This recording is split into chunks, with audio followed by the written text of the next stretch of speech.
Chapter 22:15. The coroner reached his hand into the jar and pulled out two small, white figures. The small figures were less than half a foot long. They looked like the skeletons of a bony fetus, but they were jade-like. "What are these?" the Nether King asked. The shopkeeper opened his mouth and tried his best to lie. This is this commoner's unborn child. This commoner's wife died in childbirth. The coroner couldn't stand it anymore. He slapped the shop owner and said, "There are 10 skeletons of these children in here. They all died in your wife's womb. Is your wife a pig? Why are you still lying to me? 10 skeletons like this? A jar made of ashes with 10 skeletons of fetuses in it." Everyone knew that this situation was very strange. This jar was probably a super evil item. Ning Shuama said, "Your Majesty, why don't you throw a white jade doll in there and see what effect it has?" As expected, the Nether King ordered someone to put a white jade doll in the jar. A faint green light came out of the jar. After a while, the light disappeared and 2 identical white jade dolls appeared at the mouth of the jar. Gasps of surprise could be heard from the crowd. They finally understood where the white jade dolls came from. The Nether King didn't give up. He put another doll in there. After a while, he got 2 more identical dolls. "Tell me, why did you make this evil item?" The minister of the Ministry of Justice asked the shop owner angrily. Then, he signaled to the soldiers beside him. The soldiers rushed forward and pressed the shop owner to the ground. The shop owner was also a ruthless person. He still refused to admit it. "Your Majesty, I can only tell you the truth. I don't have any intention to harm anyone. I made these dolls because of a dream 3 years ago. 3 years ago, when I was resting at home, I dreamt that a golden armored god told me that there would be a child disaster in Nether City 3 years later. I had to use this item to make white jade dolls and give them to the children of the people to avoid it. He also taught me how to make white jade dolls. When I woke up, I didn't want to believe it. However, when I saw the jar that the golden armored god gave me, I started to doubt it. Therefore, he began to prepare those things according to the golden armor god's instructions. After testing it, he was able to replicate the white jade doll. Only then did I believe it. At the time, the golden armor god said that this was a heavenly secret and could not be told to anyone, so I had been secretly preparing and had never told anyone. Your Majesty, look, although the origin of this white jade baby is strange, it has not harmed anyone, has it? You even saved countless children." These words were made up in such a convincing manner that he was not a villain with evil intentions, but a bodhisattva who came to save people from trouble. Unfortunately, the child who had bought the white jade doll was fine. The onlookers who had heard his nonsense were also doubtful. Those who had taken the white jade dolls from the children's hands stuffed them back into the children's hands. Even the parents who had contributed their dolls to the Netherworld King were begging for them in low voices. Some of them even wanted to put the white jade doll in their hands into the jar and make a few more copies. There were also commoners who begged the Netherworld King to release this kind and righteous shop owner. Such a good person couldn't be captured. In just a moment, the crowd was buzzing. 8 out of 10 people were pleading for the boss. Chapter 22:16. Lord Yama frowned. He was not stupid, so he did not believe the nonsense of the shop owner. However, the ordinary people were the kind of people who would grab hold of a life-saving straw when they were in danger. They would not even care if the straw was a trap. Even the soldiers who were holding the shop owner loosened up a little and allowed him to stand up. The moment the shop owner stood up, he proudly glanced at Ning Shuama. He wanted to laugh at Ning Shuama, but when he looked into Ning Shuama's cold eyes, he could not help but shudder. He did not dare to scold her.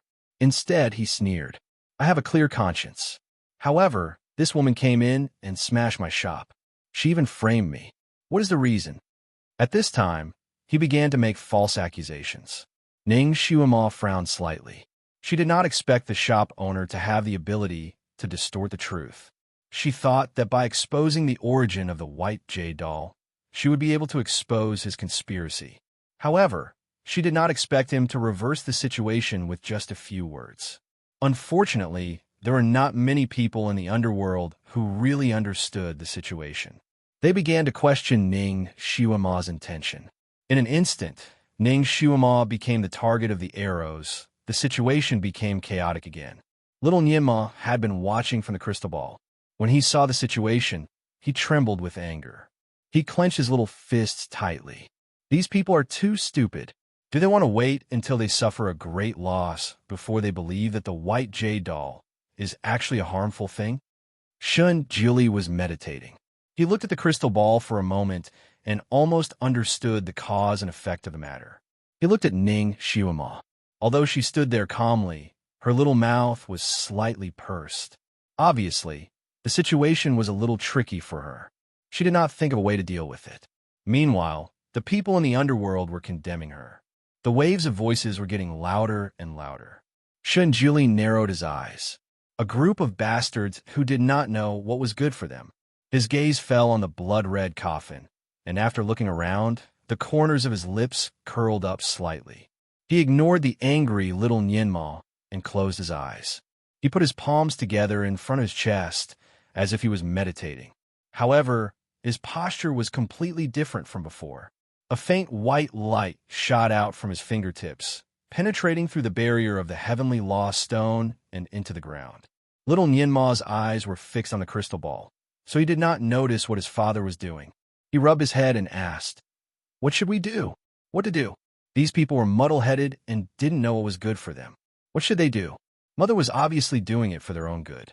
She wanted to save their child, but instead, she was insulted and scolded by them. That Hell King is also a bastard. Could it be that he also believed the words of that lousy boss? He almost stood up and walked in circles. Where did this woman come from? Does anyone know her?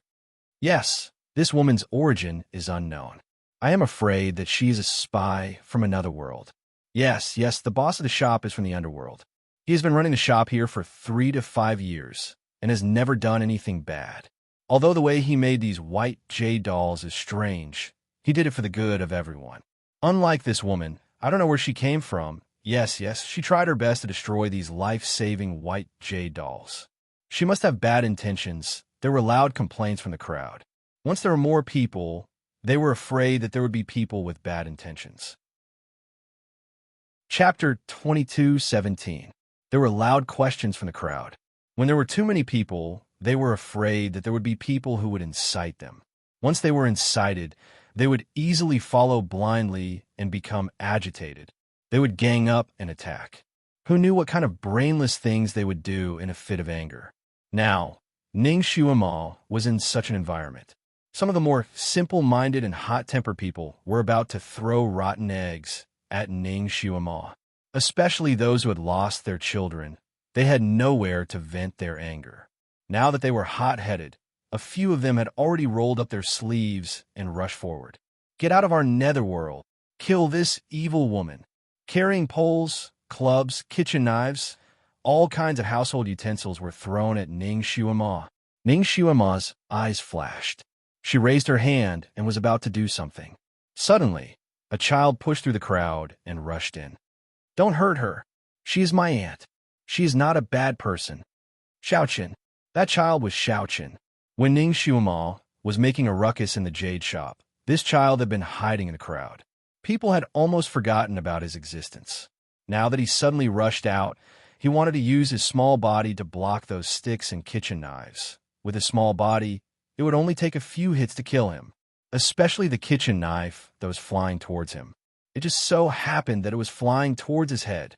Ning Xiaoma's wrist rotated and a light green light flashed, enveloping herself and the child. Those weapons seemed to have fallen into a swamp as they instantly melted and disappeared without a trace. That child seemed to have been frightened. His little face was deathly pale as he threw himself into Ning Xiaoma's embrace. Aunt, however, when he was less than a foot away from her, he seemed to have met with some kind of obstacle and couldn't rush forward anymore. He opened his two small hands and looked at Ning Xiaoma with a pair of big eyes. "Aunt, be obedient and stand here." Ning Xiaoma smiled faintly and no longer paid attention to him. Her sudden display of power also deterred the group of people who wanted to make a move. Only then did the crowd remember that this woman's kung fu was actually very amazing. It belonged to the category of kung fu that could kill people in minutes. Those who wanted to make a move had cold sweat on their foreheads and regretted their recklessness. They were afraid of Ning Shuima's revenge, so they all stepped back. Everyone, don't listen to her. If she has such good kung fu, why is she dressed like a peasant woman? She must be a spy from another world. She wants to harm the children of the netherworld, so she tried every possible way to destroy these white jade dolls. Your Majesty, since you have such a precious jar, please make more dolls to give them to the children who haven't bought them yet. The children's safety is most important. Yell from the crowd. His voice immediately attracted the response of the people around him. Everyone asked the Nether King to hurry up and give the order to make more babies, especially the parents who hadn't gotten their hands on the white jade dolls. They couldn't help but squeeze forward, wanting to snatch the jar that was spinning on Ning Shuima's fingertips. Ning Shuima narrowed her eyes slightly, as if she had finally confirmed something. She pinched her fingers together and was about to make a move. Suddenly, there was a scream from the crowd. A person flew up from the ground as if he had been set up. Something seemed to be pulling him, and he flew straight toward the blood-red coffin. The person was waving his arms and legs. The closer he got to the coffin, the paler his face became. When his body was finally hanging above the coffin and about to fall, he finally shouted, "Help! No! No!" Chapter 22:18. The shopkeeper's expression also changed. He took 2 steps forward and was about to pull that person down. Ning Shuima was smart. Once she saw this scene, her heart was moved. She held the stick horizontally and blocked the shopkeeper's path. "What are you doing?" The shopkeeper's face turned pale. He finally said, "He will fall into the coffin. If he falls in, then so be it. Your coffin doesn't eat people. What are you afraid of?" The shopkeeper was speechless. His face turned even paler, but he couldn't find any words to refute. The person who was hanging above the coffin obviously knew the inside story. Seeing that his body was about to fall into the coffin, he was so scared that he almost peed his pants. "No, no, save me." It was as if he wasn't in the coffin, but a purgatory that ate people. The Nether King's expression changed. He waved his hand to stop the soldiers who wanted to save him. He looked at the person coldly. That was the one who had been inciting the crowd earlier. He was controlled by an inexplicable force. He tried his best to break free, but he couldn't. He could only watch as his body sank into the coffin inch by inch. The moment his feet touched the bottom of the coffin, he let out a muffled groan that was obviously painful to the extreme, but his mouth was covered by a hand. Everyone watched helplessly as his body sank into the coffin and turned into a pool of blood. Everyone was stunned. They all retreated. Ning Shuima didn't expect the blood coffin to be so vicious. Her expression also changed. What was going on? The Nether King's gaze was like a sharp arrow, shooting at the shopkeeper. The shopkeeper's face was as pale as death. I don't know. Maybe someone is playing tricks. You still dare to quibble. Do you really think that I can be fooled? Take him down." This time, all the soldiers didn't have any doubts. They immediately took the shopkeeper down. The Nether King sneered. "This blood coffin belongs to you. If you don't know, who knows? Men, throw him into the blood coffin. Let him personally check if there is anything strange about this blood coffin." The soldiers immediately lifted the shopkeeper up and walked toward the blood coffin. The shopkeeper was so scared that he screamed like a pig being slaughtered. "Spare me! Spare me!" The Netherworld King couldn't help but look at Ning Shuima. Ning Shuima's face was slightly pale. Her gaze was fixed in one direction, and her figure suddenly rose up, falling into the crowd like a shooting star. Because of her attack just now, most people were still a little afraid of her. When they saw her flying over, they scattered like birds and beasts. Ning Shuima didn't care at all. Her eyes were anxiously looking around, as if she was looking for something. However, she was disappointed. She didn't find anything there.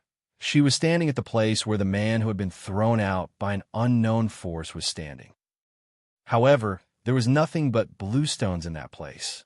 Unwilling to give up, she squatted down as if she was sniffing the air, but there was nothing. She slowly got up and pursed her lips. Was she seeing things?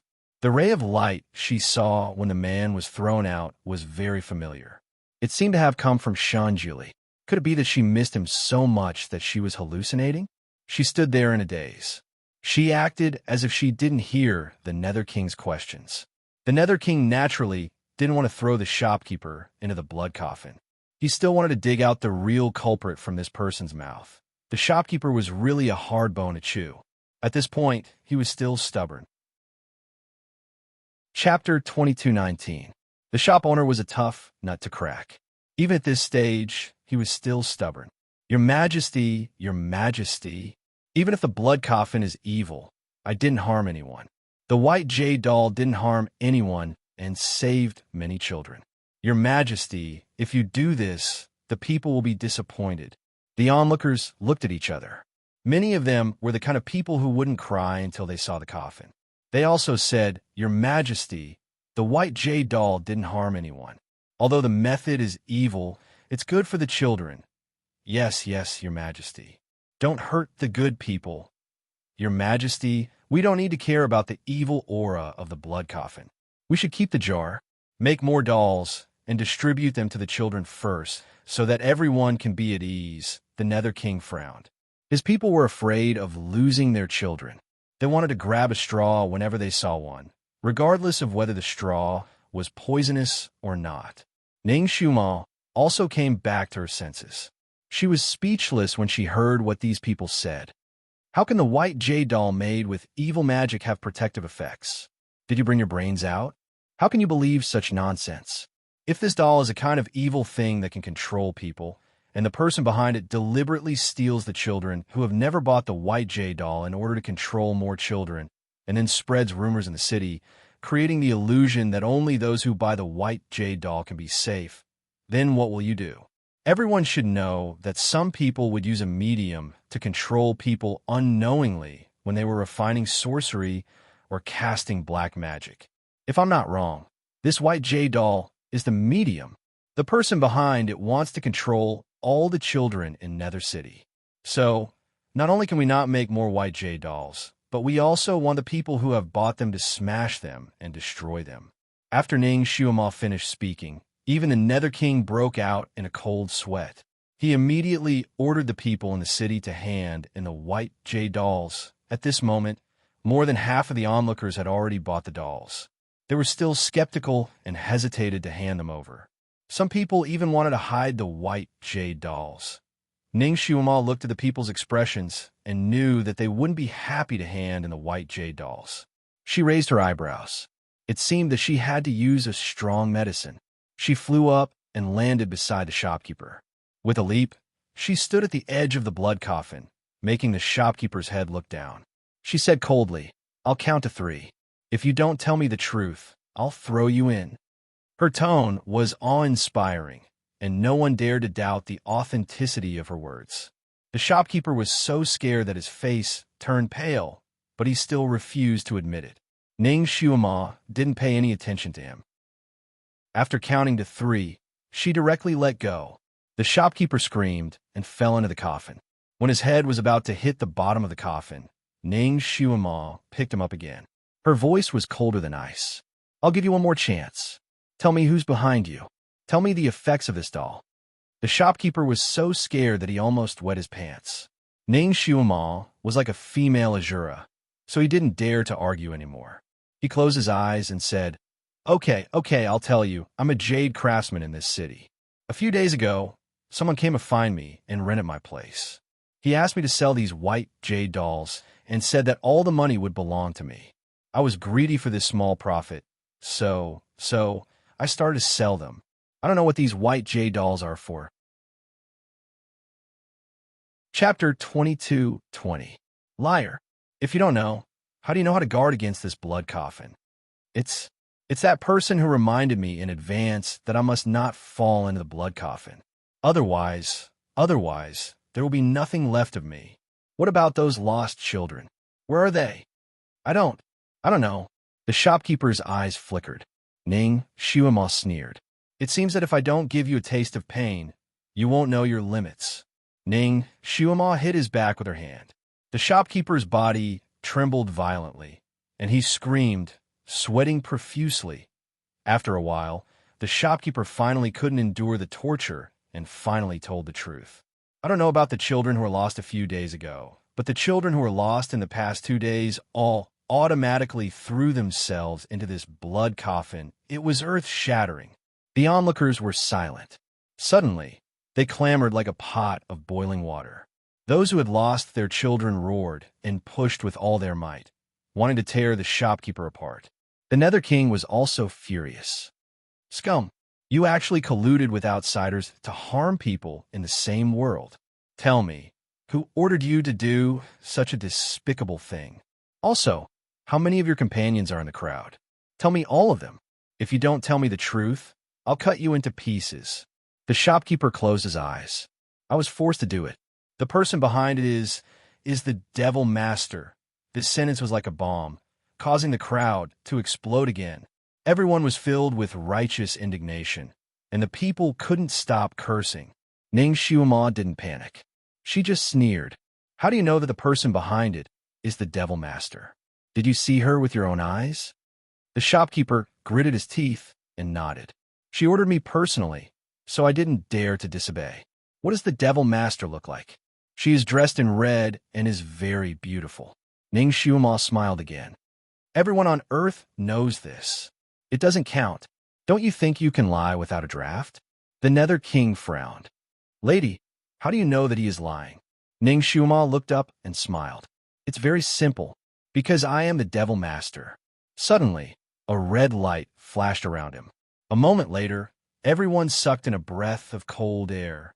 The ordinary-looking woman had disappeared and was replaced by a beautiful woman in a fiery red dress. The beautiful woman's black hair fluttered in the wind, and the cinnabar mole on her forehead was as red as blood. She floated there and looked at the shopkeeper coldly. When did I order you to do this? The shopkeeper was tongue-tied. His face was ashen, and he couldn't say anything. The Netherworld King was also dumbfounded. Fortunately, he reacted quickly and hurriedly led the civil and military officials to bow down. Greetings, Demon Lord. Ning Xiuma's gaze swept across the crowd. After being dumbfounded for a moment, the onlookers all knelt down. At this point, everyone naturally understood that the shopkeeper was lying. If the Devil Lord was the mastermind behind this matter, he would not have spent so much effort to expose it now. The Nether King was furious. He shouted at the shopkeeper, Are you still not going to tell the truth? Aren't you afraid that I will execute your entire family? The shopkeeper was speechless. The person who ordered me to do this is... Before he could finish his sentence, a black light flashed and shot toward the back of his head like lightning. The black light came so fast that no one could react in time. Just as the black light was about to pierce the back of the shopkeeper's head, a red light blocked it. The black light and red light collided in the air. With a ding sound, the black light shattered and the red light disappeared. Someone wanted to silence him. Chapter 22-21. However, the angle of the black light was very tricky. Even though there were so many pairs of eyes present, they did not see where the black light came from. If not for Ning Xiuma's quick reflexes, the shopkeeper would have died on the spot. The shopkeeper managed to survive, but he was so scared that his face turned pale. The Netherworld King had already ordered his men to investigate the origin of the black light.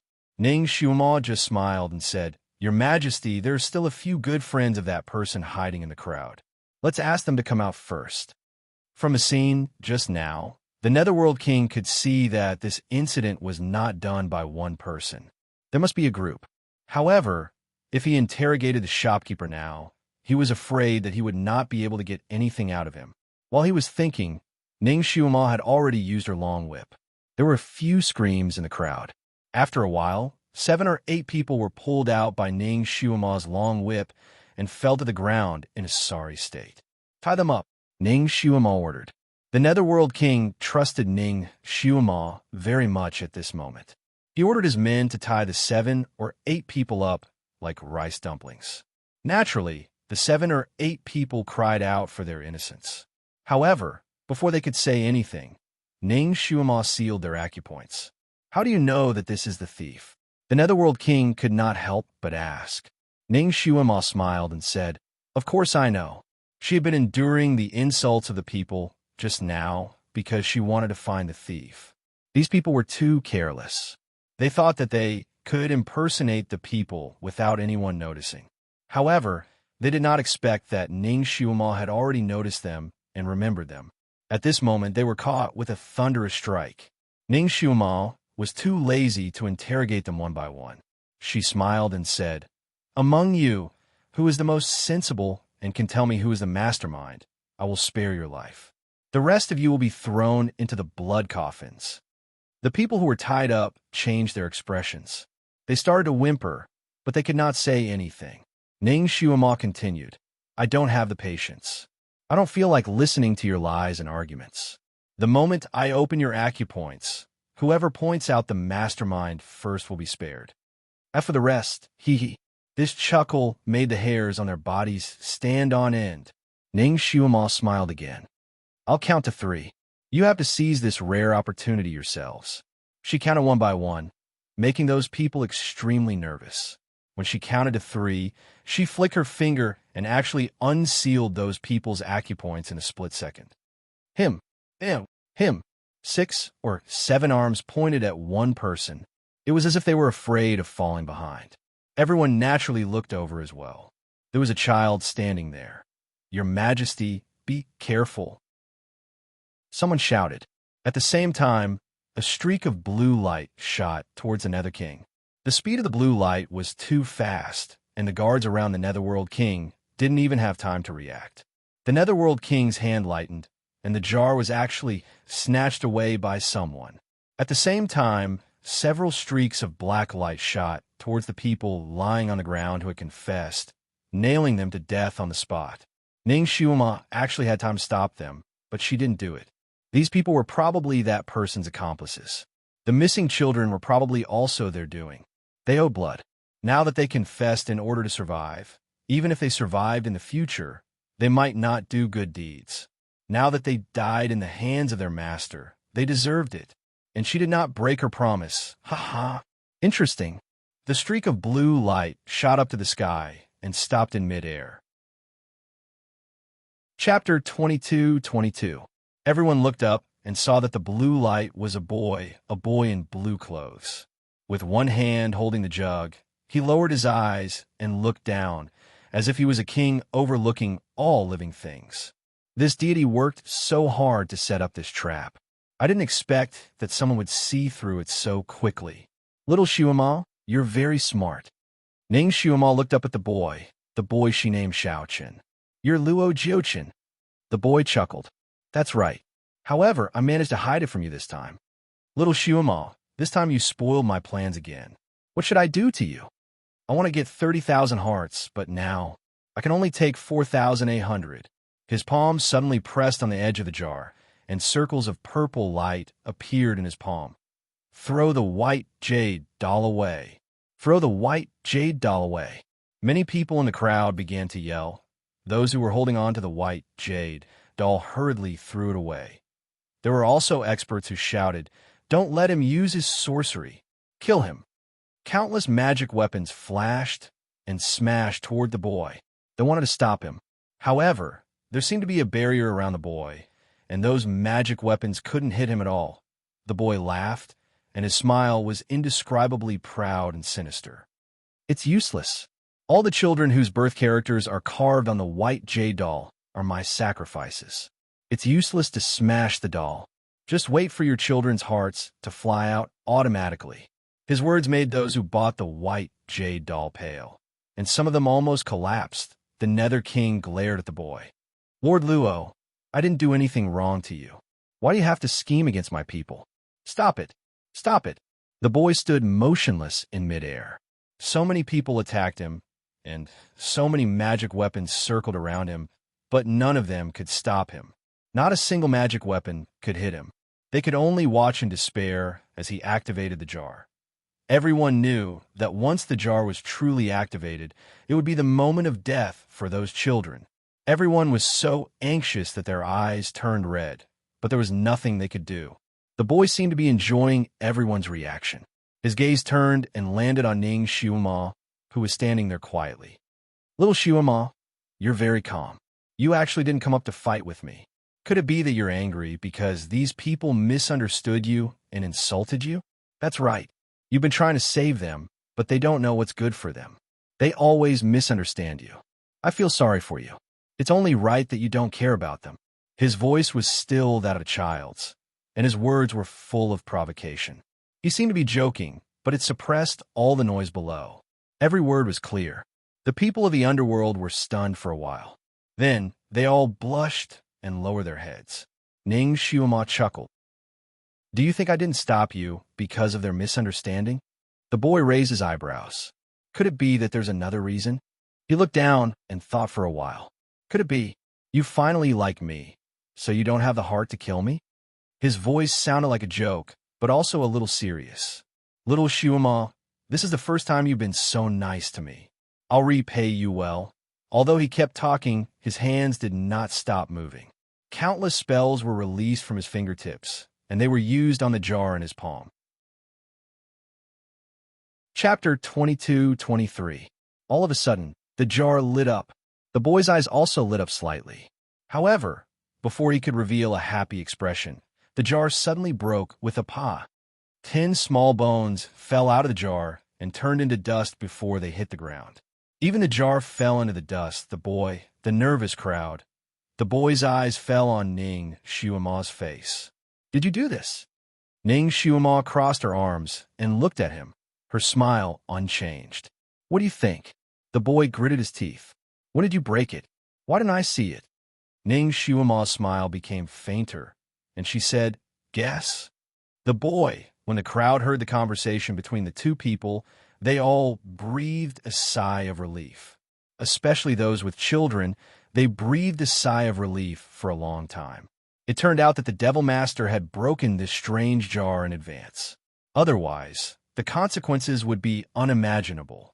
Ning Xiaoma still had that indifferent expression on her face, but she sneered in her heart. Since she found this jar to be so evil, how could she allow it to be intact? After the Nether King had finished his examination, she had already secretly broken the items in the jar, causing the jar to crack slightly. If she didn't use her magic power, the jar wouldn't break, but if she used it quickly, the jar would definitely break. When she made her move, everyone's attention was on the shop owner who was being forced to confess. Her movements were so light that no one noticed. Even the Netherworld King, who had been holding the jar, didn't notice. The boy's eyes were like needles, almost nailing Ning Xiaoma. "Little Xiaoma, I still underestimated you." The Sky Splitter sword slowly appeared in Ning Xiaoma's hand. She smiled lightly. "Really? I think you need to get to know me." She quickly rose into the air, her red dress fluttering in the wind, making her look like she was glowing. "Luo Jiuchen, it's time to settle the score between you and me." Luo Jiuchen also smiled gently. "Little Xiaoma, do you think you're my opponent now?" Ning Xiaoma sighed. "Compared to you, my current martial arts is still a bit lacking. That's why I used a little method." Luo Jiuchen suddenly had a bad feeling. "What method?" Ning Xiaoma didn't say anything. Instead, she formed a seal with her fingers and chanted an unknown incantation. Luo Jiuchen suddenly felt his body tighten. Rays of red light suddenly shot out from the blue trousers and enveloped his entire body like a spider web. In the blink of an eye, the red light seeped into his flesh. Luo Jiuchen was tied up like a dumpling in an instant. He swayed in the air and almost fell to the ground. However, his kung fu was indeed impressive. Even after being tied up like this, he was still able to stand in the air and not fall. The other Netherworld soldiers and Netherworld General's Dharma artifacts could not even get close to him. His eyes widened, and his face was full of disbelief. "You actually did something to the clothes. You recognized me at that time?" Ning Xiaoma curled her lips. "I just had some doubts." She was not a person who believed people easily, especially at this moment. Almost every step was a trap, so she had to be more careful. At first, she didn't have much defense against this child. After all, this child didn't have any aura of Luo Jiuchen. This child was not transformed by Luo Jiuchen, but by the possession technique. It was a very special technique that no one could detect. Chapter 22-24. After talking with the child, she became suspicious, but she couldn't be sure. It was true that she had bought clothes for the child, but it was also true that she had put a binding spell on them. If the child had always been an ordinary person, then the binding spell wouldn't have been activated, and the clothes would have been ordinary and luxurious. But once the child played tricks, as long as she chanted the spell, the clothes would become a demon-binding rope. Once trapped, no matter how powerful a demon was, he wouldn't be able to break free. The demon-binding rope cut into his flesh, and Luo Jiochen's white baby face showed a trace of pain. He looked at Ning Xiuma with watery eyes and suddenly said softly, "Little Xiuma, do you know why I didn't throw away this skin bag and return to my original body?" He looked down at the blue clothes on his body. "Because this set of clothes is the only thing you bought for me. Even if I know it's arsenic, I can't bear to throw it away." Ning Xiuma, Luo Jiochen looked at her with a pair of deep and serene eyes. "Little Xiuma, you see, you've harmed me so many times, but I still want to treat you well. Can't you be a little gentler to me?" Ning Xiuma smiled. "Of course I can be gentler to you."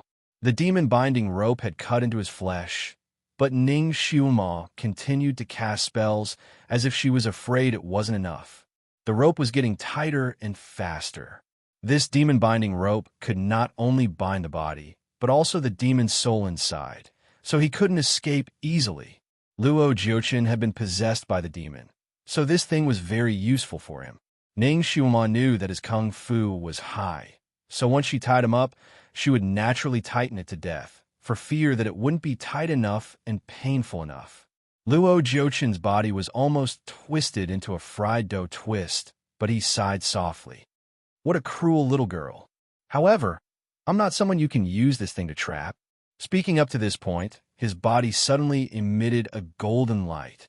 As the golden light flashed past, the blood-red demon binding rope seemed to have encountered a strong acid and immediately turned into nothingness. He somersaulted in the air, and a human-shaped, light, golden shadow appeared above his head. The shadow swayed slightly and disappeared in the air, leaving behind a long laugh. "Little Xiuma, you are indeed capable. I like you even more now. However, I still have other plans. Take your time to savor it." Ning Xiuma's expression changed. She raised her hand and released a red light to stop him, but the shadow disappeared too quickly. In the blink of an eye, it was gone. She couldn't stop him at all. The other experts in the underworld who reacted quickly also made their moves. However, their moves were like fishing for the moon in the water. They couldn't even catch a trace of his shadow. However, the child's body fell from the sky and landed on the ground, motionless. The commoners were stunned for a moment before they finally reacted. Those who had lost their children were filled with anger. They all ran forward, wanting to tear the child's body apart to vent their anger. Ning Xiuma raised her hand. Wherever the red light passed, everyone was forced to step back. At this moment, these people had completely believed in Ning Xiuma and were full of respect for her. Seeing that she had helped the child, they all looked at her in surprise. Ning Xiuma said lightly, "He is innocent. He was just possessed by Luo Jiochen. You don't have to vent your anger on him." She looked at the child, and her expression darkened slightly. His eyes were tightly closed, and he was already dead. This child was supposed to be a genius. His bones were exquisite, and his appearance was especially delicate. Chapter 22-25. He was supposed to be a talented young man with a delicate appearance. However, he was possessed by Luo Jiochen, and even his soul was devoured. Ning Xiuma could not detect any trace of soul in him. The younger the child, the purer his soul was, and the easier it was for him to be possessed. Especially with such a good body. Once he was possessed, his kung fu would increase exponentially.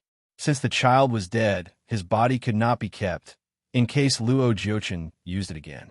Ning Xiuma simply burned it. "Hey, why is there fog?" Someone in the crowd exclaimed. "God, what is that?" Someone else exclaimed. "God, there's also fog over there. It's white." Everyone was startled. They all looked in the direction of the voice, and their expressions changed. Ning Xiuma also raised her head and looked around. Her expression couldn't help but change. Four-colored fog. There was fog in all four directions of the street, and it was fog of different colors. Red, black, white, and green were rushing over from 4 different directions at high speed. Panic shouts could be heard from the streets. Countless people were being chased by the fog and were running in this direction. At the same time, the ground under their feet began to shake violently, as if there was a magnitude 8 earthquake. What was going on? What was going on? The people were shaken to the ground, and they were all in a panic.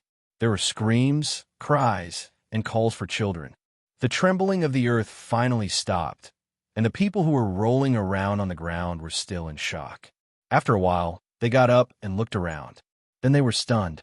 Everything familiar around them had changed. The shops, the streets, the stone workshop, everything had disappeared without a trace. What appeared in front of them was a square so huge that it seemed to have no end. There were 4 passageways around the square, and each passageway had fog of a different color surging out.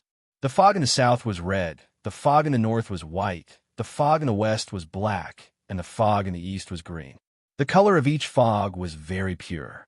They were red like fire, white like snow, black like ink, and green like jade. Some people were lying near the passages because of the tremor.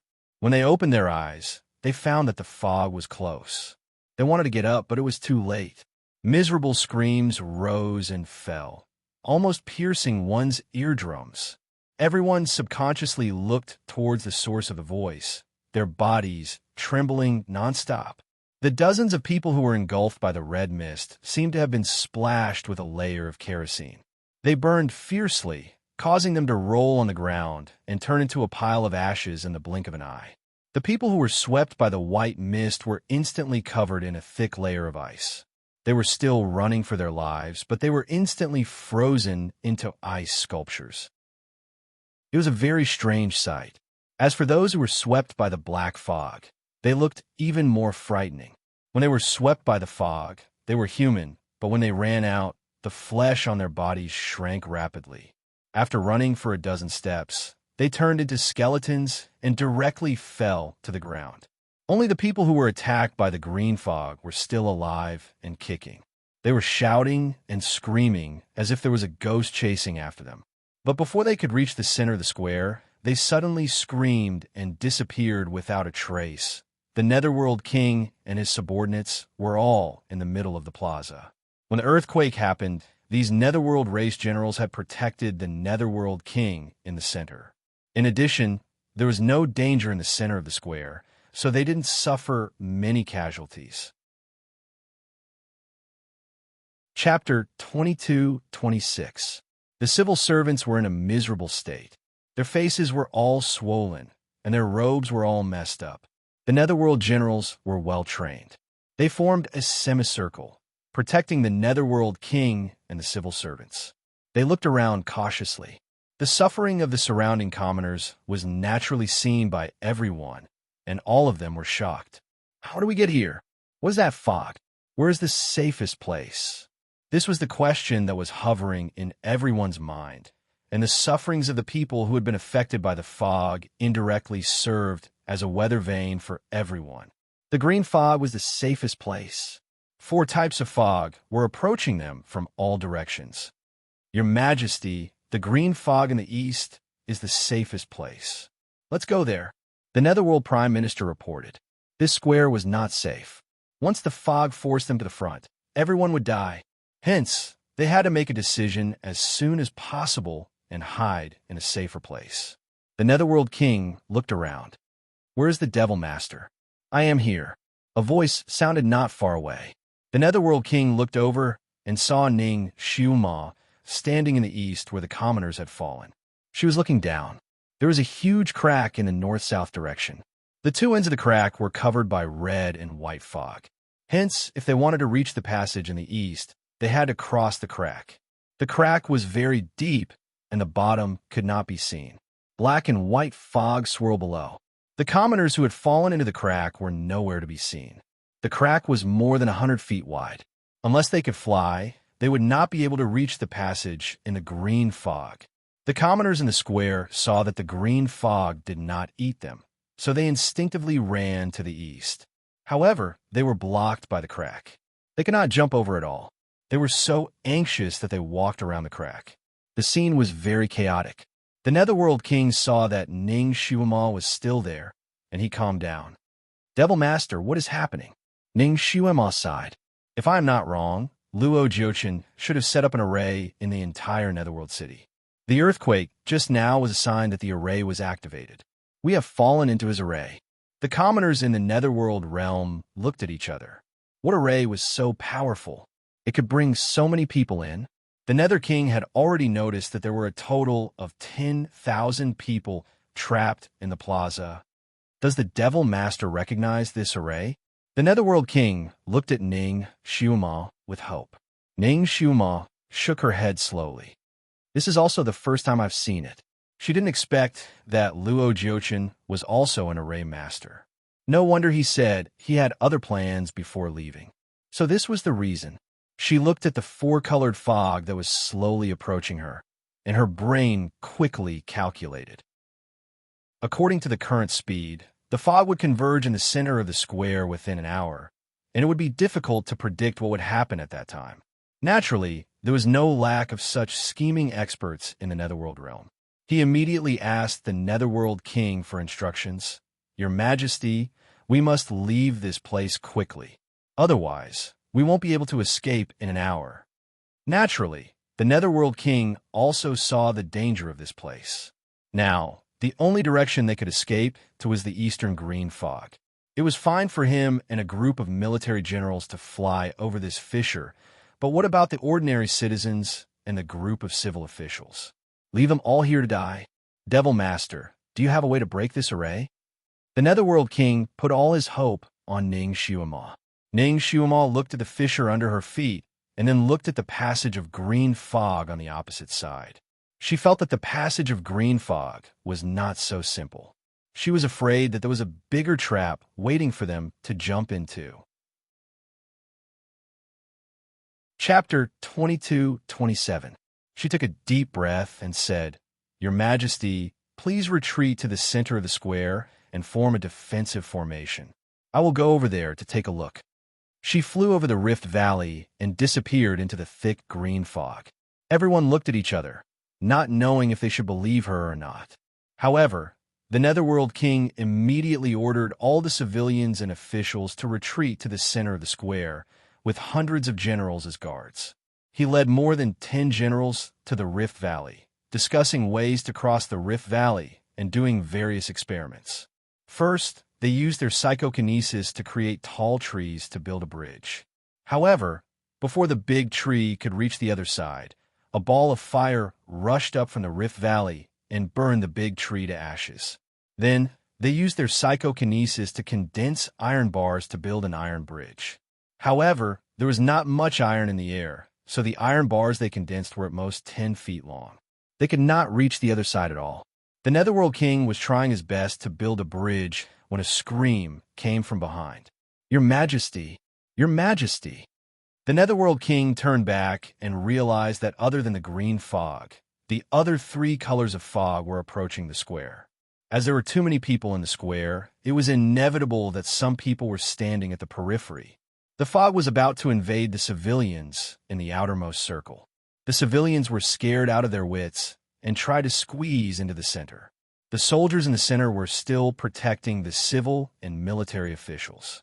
Naturally, they formed a human wall to prevent the civilians from rushing in. Both sides were in conflict. Children were crying, adults were screaming, and it was a mess. There were also some civilians who saw that they could not rush in, so they ran towards the Rift Valley. There were so many of them that the Netherworld King was almost squeezed into the Rift Valley. The people around the Netherworld King were naturally experts.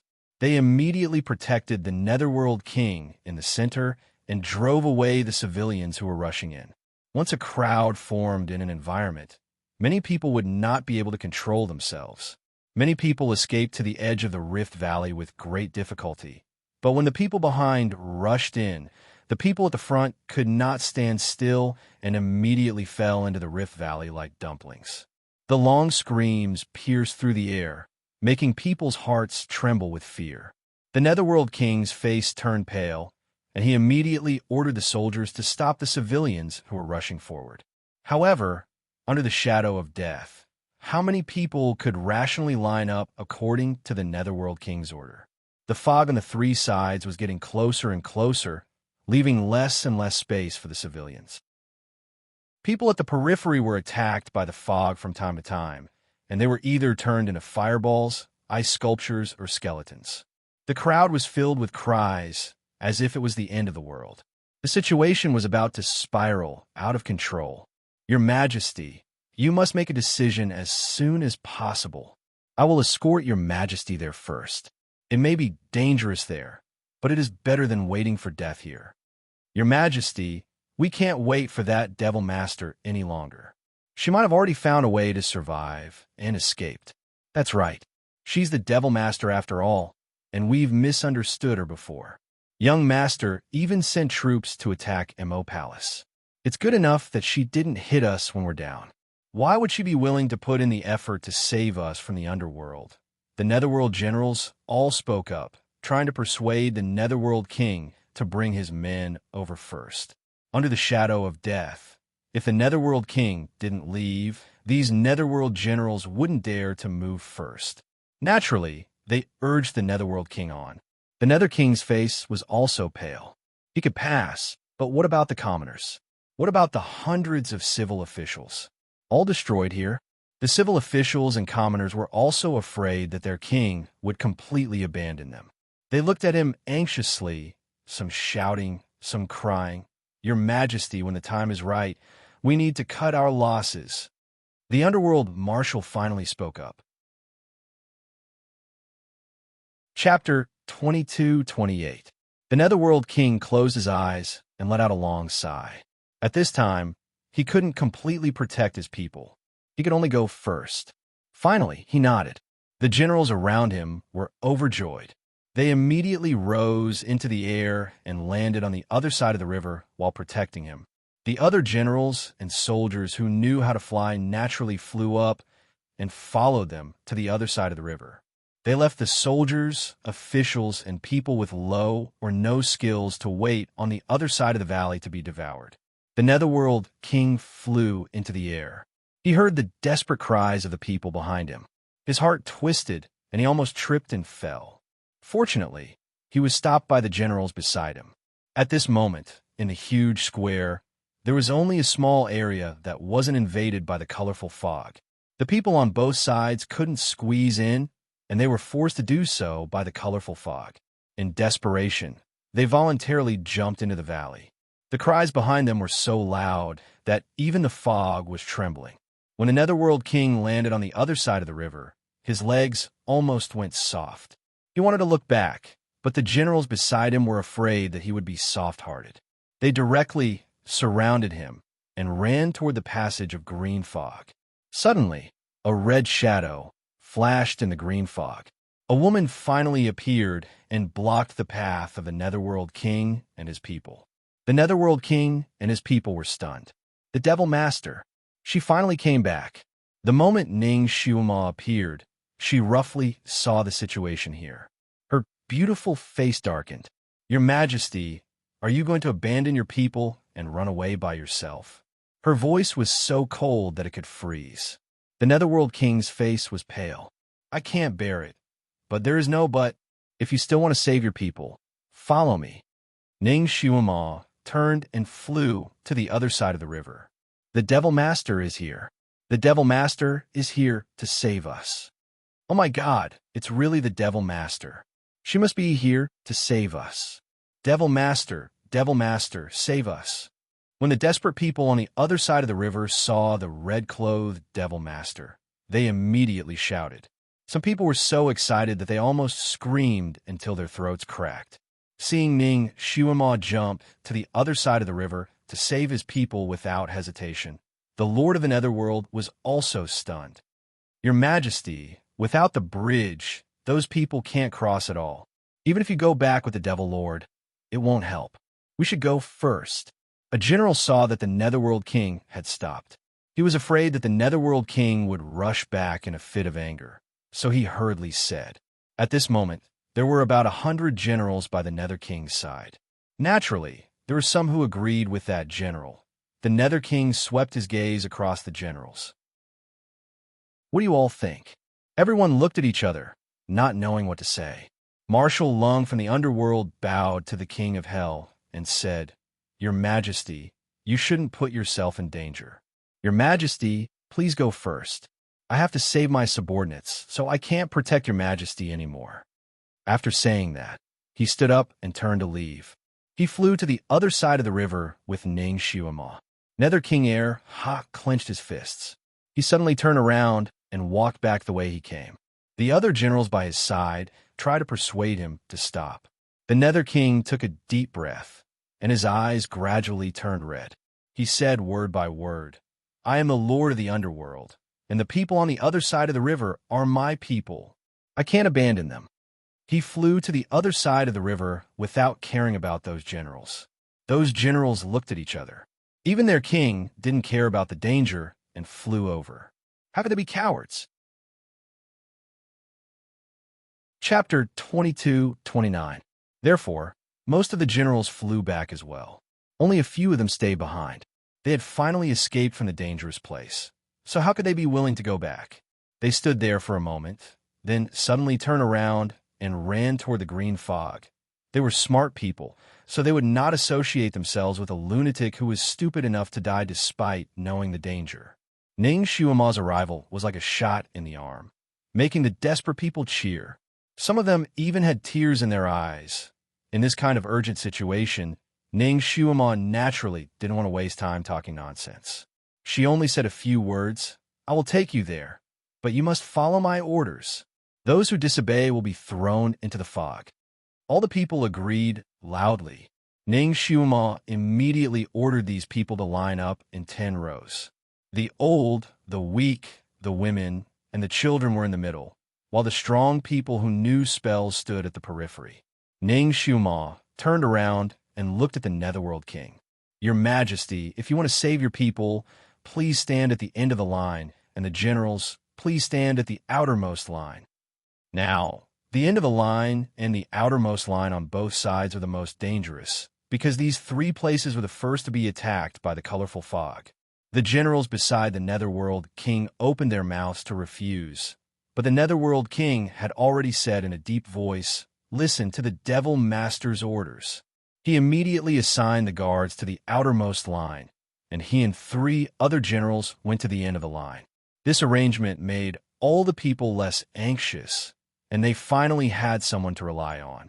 At this moment, the fog was approaching the 3 sides of the line. Ning Shuima bit her index finger and drew a blood curse on the 2 sides and the end of the line. The blood curse flew into the air and imprinted on the soldiers and the Netherworld King at the outermost line. She immediately taught them a set of spells and asked them to recite it silently. At this moment of life and death, naturally, everyone displayed their greatest potential. In the blink of an eye, they learned a set of curse techniques. As they cast the spell, their bodies emitted a faint red light, which actually formed a large enchantment, enveloping the entire team. Strangely, with this enchantment, the murderous fog could no longer rush over, and it only surged around the line. Everyone in the team heaved a sigh of relief. They had finally escaped the shadow of death for the time being. Everyone looked at Ning Shuima with gratitude. They were full of hope, as if they were looking at a god, waiting for her next order. Ning Shuima said in a deep voice, "This bounded domain can last for 2 hours. I will build a bridge within 1 hour. Everyone can line up to cross the bridge. There is plenty of time. Don't crowd and don't make any noise. Do you hear me?" "Yes, sir," a thunderous response. Only then did Ning Shuima turn around. Her finger pointed forward, and countless jet-black vines with dark green leaves shot towards the opposite shore. The Netherworld King, who was at the back of the group, naturally saw it too. He couldn't help but say, "Devil Master, I also wanted to build a wooden bridge just now, but there was a mountain fire in the Rift Valley. As soon as the wooden bridge was completed, it was burned down." He didn't finish his sentence, because he saw that the vines shot out by Ning Shuima had already flown across the Rift Valley and wrapped around the rocks on the opposite shore. There was indeed a raging fire blowing out from the bottom of the Rift Valley. However, When the fire burned the vines, it was as if it had met water and was extinguished with a puff. Such a fire couldn't do anything to these vines. What kind of material were these vines made of? The Netherworld King was very surprised. Just now, he had condensed more than a dozen kinds of wood, and some of them were especially fireproof. However, they were all burned to ashes by the fire blowing out from the Rift Valley. Chapter 22:30. These vines were not afraid of fire? The Netherworld King was puzzled, but he also heaved a sigh of relief. As for the people of the underworld, when they saw Ning Shuima building a bridge from wood, their hearts were filled with admiration. The Devil Lord was indeed the Devil Lord.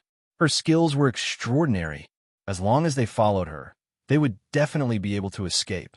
Unknowingly, these people had already regarded Ning Shuima as their backbone and followed her lead. Ning Shuima built the bridge very quickly. The vines flew back and forth in the air. Sure enough, in less than an hour, a green wooden bridge appeared on the Rift Valley. It was more than 6 feet wide and could allow 3 people to cross side by side at a time. After Ning Shuima finished building the bridge, she immediately let the women and children in the middle to cross the bridge first. Under her gaze, no one dared to cut the line or cause trouble. The people followed the order and crossed the vine bridge. They were also very fast. 7,000 to 8,000 people stepped on the bridge and reached the other side without landing on the ground. The Netherworld King and his generals were the last batch to arrive. They had been supporting the wizardry barrier and were a little tired at the moment, but everyone's eyes were shining. They were excited. Once everyone was on the shore, Ning Shuima opened her mouth. This passage leads to a grassland. There are some mutated creatures roaming around there that are good at attacking people. Therefore, it is not absolutely safe. After passing through the grassland, there is a deep and serene cave. I have already explored the cave and found that it is not dangerous for now. As for the other side of the cave, I did not explore it because I was in a hurry to come back. Maybe there is something very dangerous in the depths of the cave. Everything is unknown. Think about whether you want to stay here or follow me. It is all up to you.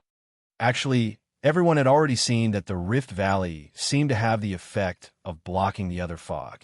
At this moment, the other colored fog had already surrounded the Rift Valley. They probably did not mix with each other. The 3 types of fog collided and made a sizzling sound like an object falling into a strong acid. Then, they slowly surged toward the Rift Valley. They seemed to have met with obstacles on the other side of the Rift Valley. They could not pass through the Rift Valley. It might be safe to stay here, but it might also be dangerous because no one could be sure whether the 3 types of fog would eventually break through the barrier of the Rift Valley and rush here. There was unknown danger if they went forward, but they might be able to rush out of here alive. Staying where they were was temporarily safe. This kind of thing was not easy to decide. The crowd buzzed as they discussed the pros and cons of the 2 paths with their family and friends. The Nether King did not hesitate. He naturally chose to walk forward with Ning Shuima. After a while, the people present finally made a decision. Most of them chose to follow Ning Shuima. Even if it was risky, they would rather follow this demon master and charge in. Only a little over 100 chose to stay. Ning Shuima rearranged the troops. The old, the weak, the women, and the children were still in the middle, and the soldiers of the underworld were on all sides. She was at the front, and the Netherworld King and a few generals were at the back. The group of people entered the foggy passageway and gradually went far away. The remaining 100 or so people sat down where they were. They were also paying attention to the movements of the tricolored fog. If there were any abnormalities, it would not be too late for them to turn around and run. Once the people who were exploring in the front went out, they would definitely break the array. At that time, they could follow the trail and escape safely. There was no need for them to take the risk. Now, all they needed to do was to sit here and wait quietly. After about an hour, these people were completely enveloped by the soft green fog. They were not in a hurry to move. Chapter 22:31. There was no danger in the green mist, and the air was very fresh. Some people were already yawning in the green mist, and the sudden change happened in an instant. A buzzing sound came from the originally harmless green mist, as if a large swarm of bees was quickly approaching. Everyone opened their eyes and were scared out of their wits. Horrified screams came from the green mist. A moment later, the bodies of more than 100 people were covered with pine needles. They stood there like pine balls, and blood dripped down from the pine needles. There was a sound of wind in the green mist, and a man in purple holding a folding fan appeared. He looked very handsome, and when he walked slowly, it was as if he was taking a stroll. He walked around the pine needles, and the corner of his mouth hooked up. Only 120 people chose to stay and not go with her. That girl, her appeal is quite strong. He raised his hand, and a purple light circled around the dead people, picking up countless translucent souls. Those souls struggled in the purple light, trying to escape. He licked his lips and sighed. Although the number is small, it's better than nothing. He took back the purple light, ignored the wailing of those souls, and forced them into a small gray ball. Then he stuffed it into his mouth and swallowed it. A faint black gas came out of his body, circled around him, and then scattered. He stood up and pursed his lips as if he was savoring the taste. After a moment, he sighed. In the end, there is not enough resentment. It's a pity that the girl ruined my plan. Otherwise, all the children in the city would have been used by me and turned into little ghosts. Then, they would have chased and killed their parents. Those parents who died in the hands of their children must have a lot of resentment. My martial arts would have improved even faster. Sigh, it's a pity. He shook his head, but then smiled as if he thought of something. Since he had planned and arranged for so long, he would succeed in the end. These people would be his sooner or later, and he would just have to spend a little effort. As for the girl, he wanted her to see with her own eyes that all the things she protected disappeared in his hands. He wanted her to see the day when he became the real ruler of the 6 realms. He would break all of her wings and make her blossom beneath him. When the streets of Ming City began to shake, the crystal ball in front of Shen Yinma began to tremble as well. The image was distorted, and the colors were almost indistinguishable. Hey! Little Nianma could not help but pat the crystal ball, trying to capture the image inside again. The crystal ball did not disappoint him. After a while, the image finally stabilized. Little Nianma hurriedly looked at the crystal ball again, but it was as if he had been hit in the face. He was so shocked that he could not make a sound. The street was still the same, and the shops on both sides of the street were still standing there. Even the blood-red coffin was still there, but the person was gone. Not only was he unable to see his mother again, even those noisy commoners, the majestic King Yama, the mischievous children, all of them had disappeared without a trace. Little Nianma did not give up. He tried to move the image around, but it was empty as far as the eye could see. There was not even a shadow in sight. What's going on? Even if the wind blew, it would not be so clean. Little Nianma was stunned for a moment. He could not help but turn around and say, "Hey, Lord Lotus, look at this." He was about to ask her to look at what was going on, but he swallowed his words halfway. His pair of big eyes were wide open. "You, who are you?" Chapter 2232. The child who looked similar to him was no longer behind him. Instead, there was a young man in white who was meditating. The young man looked like he was about 12 or 13 years old. His silver hair was as white as snow, and his eyebrows were beautiful. He looked elegant, as if he was carved out of ice. He was beautiful yet cold.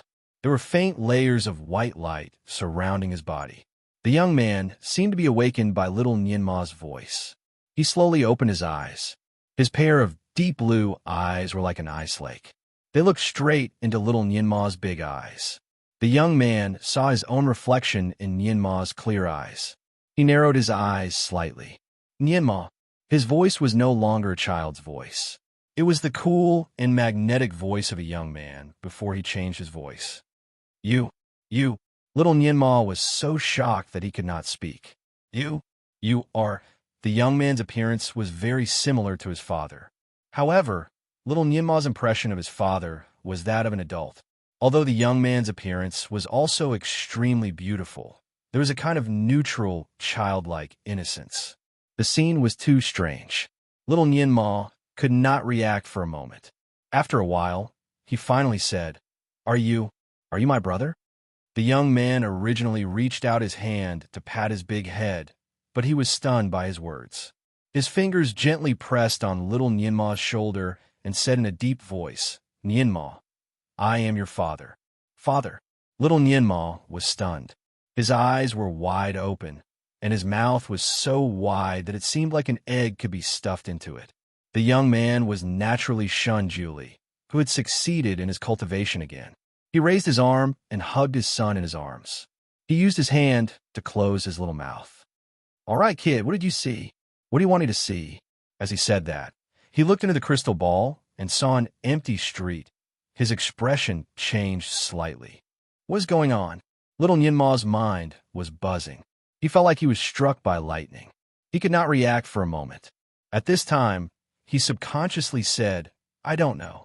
Just now, in the crystal ball, there was a sudden four-colored fog on the street. Then, the image shook like an earthquake. When it stopped, there was no one in it. He was almost mechanically stating the facts. In the end, he finally got some feeling. Is my mother okay? Where was she? You? He found it hard to say the word father. Shinjili stood up and patted little Nianma's head. Nianma, wait here obediently. I'll go save your mother. With a flash of white light, Shinjuli's figure disappeared from the crystal cave. Little Nianma remained silent. He stood there in a daze, his mind still blank. The sudden ecstasy and bewilderment left him in a daze. It took him a while to react. His brain finally started working again. Father? This person was his father. His father was not dead. Or was Venerable Lotus joking with him? However, this Venerable Lotus really smelled like father. Now that he had grown bigger, his appearance was also very similar. And the way he talked to him was really no different from when he was teaching him in the Fanteon Palace. Father is back. Father is back. Father is back. Father is back.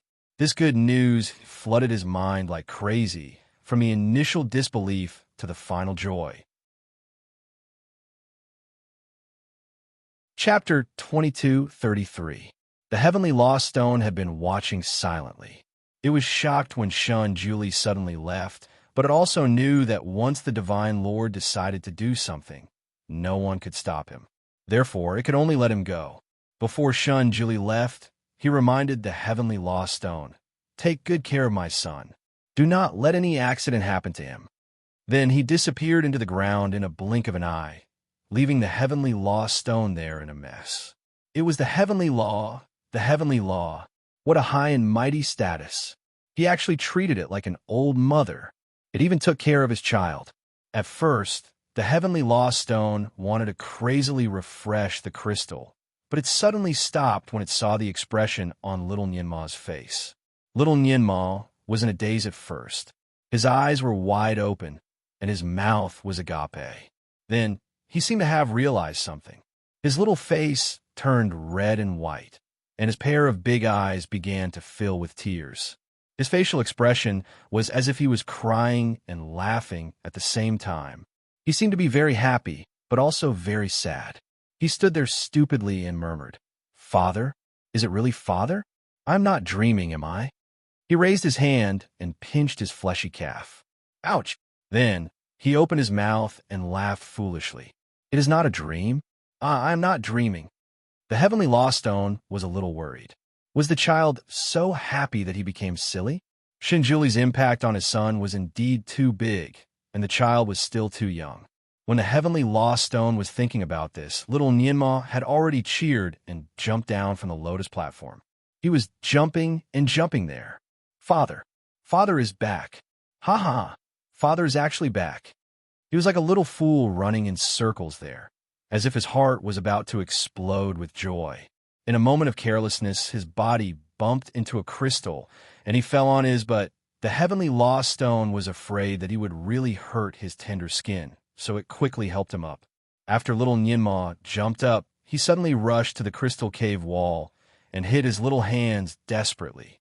Let me out, let me out. Nianma wants to go with Father to save Mother. The heavenly lost stone felt that it was in trouble. An overwhelming amount of greenery rushed over.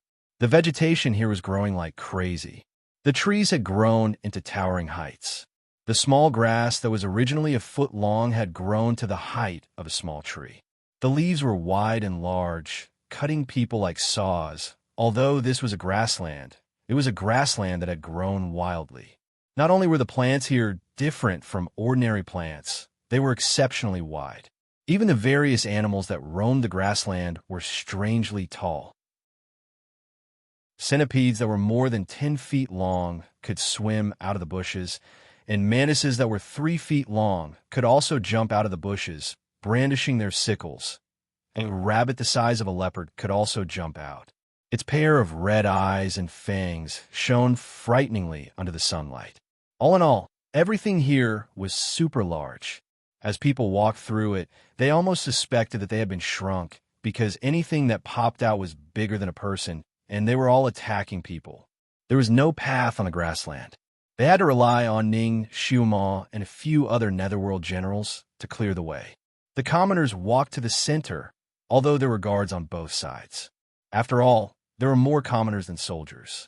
Moreover, they were scattered, so they could not take care of everyone. From time to time, various kinds of ferocious beasts rushed out of the bushes and dragged people out. Screams and screams could be heard from the team from time to time.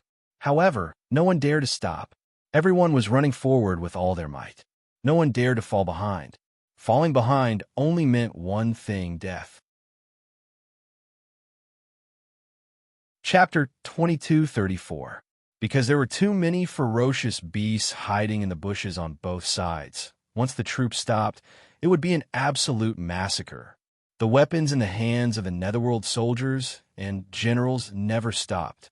They kept running and fighting with all kinds of ferocious beasts that came out. Blood dyed the clothes of those generals red and dyed their eyes red. In front and behind them, countless ferocious beasts' corpses fell. Fortunately, this path was not considered long. When a super huge cave appeared in front of them, everyone cheered. The demon master said that the cave was safe. As long as they entered the cave, they could take a breather. Almost everyone stared at the red-clothed demon master who was opening the path in front. He was their only hope to get out alive this time. Ning Xiuma's heart sank slightly. She had a premonition that things were not good. She had already come to this grassland twice. In less than 2 hours, the grassland had already changed greatly. The grass was taller, and the beasts were fiercer. If she had not arranged the people of the underworld to advance in a formation, she was afraid that more than half of them would have died on this grassland. Even so, they had lost 300 to 400 people along the way. This was already the lowest number of casualties. The situation of the grassland had changed. She did not know if there were any changes in the cave. She waved her hand and made the troops behind her stop temporarily. She flew into the cave, wanted to check the situation first. But she quickly retreated. A fishy wind blew in the cave, and a green-black huge creature came out from inside. It was a huge python with a long horn on its head. Its body was dozens of feet long, and its lantern-like vertical pupils were even taller than a person. It lay there, blocking the entrance of the cave completely. There was a person standing on top of the python's head. His purple robe fluttered in the wind, and his features were elegant. There was a smile on his lips. "Little Xiuma, we meet again." Luo Jiuchen. He actually appeared again and blocked everyone's escape route. Everyone finally saw hope, and now this person suddenly appeared. It was obvious that he wanted to stop them from entering the cave. Everyone clenched their fists, and their teeth were itching with hatred. All kinds of ferocious beasts had already popped their heads out from the bushes behind them, rushing over like a tide. It was obvious that they wanted to treat this group of people as food. Everyone's face changed color. The Nether King's eyes stared at the python. Suddenly, he shouted with a trembling voice. The python's red pupils slightly trembled, and it looked at the Nether King. "Why are you here?" Luo Jiuchen was Luo Jiuchen's mouth. Ning Xiuma's heart skipped a beat. She didn't know that the Hades clan's original body was a python. Was this big black python the substitute Hades king? Was he also controlled by Luo Jiuchen?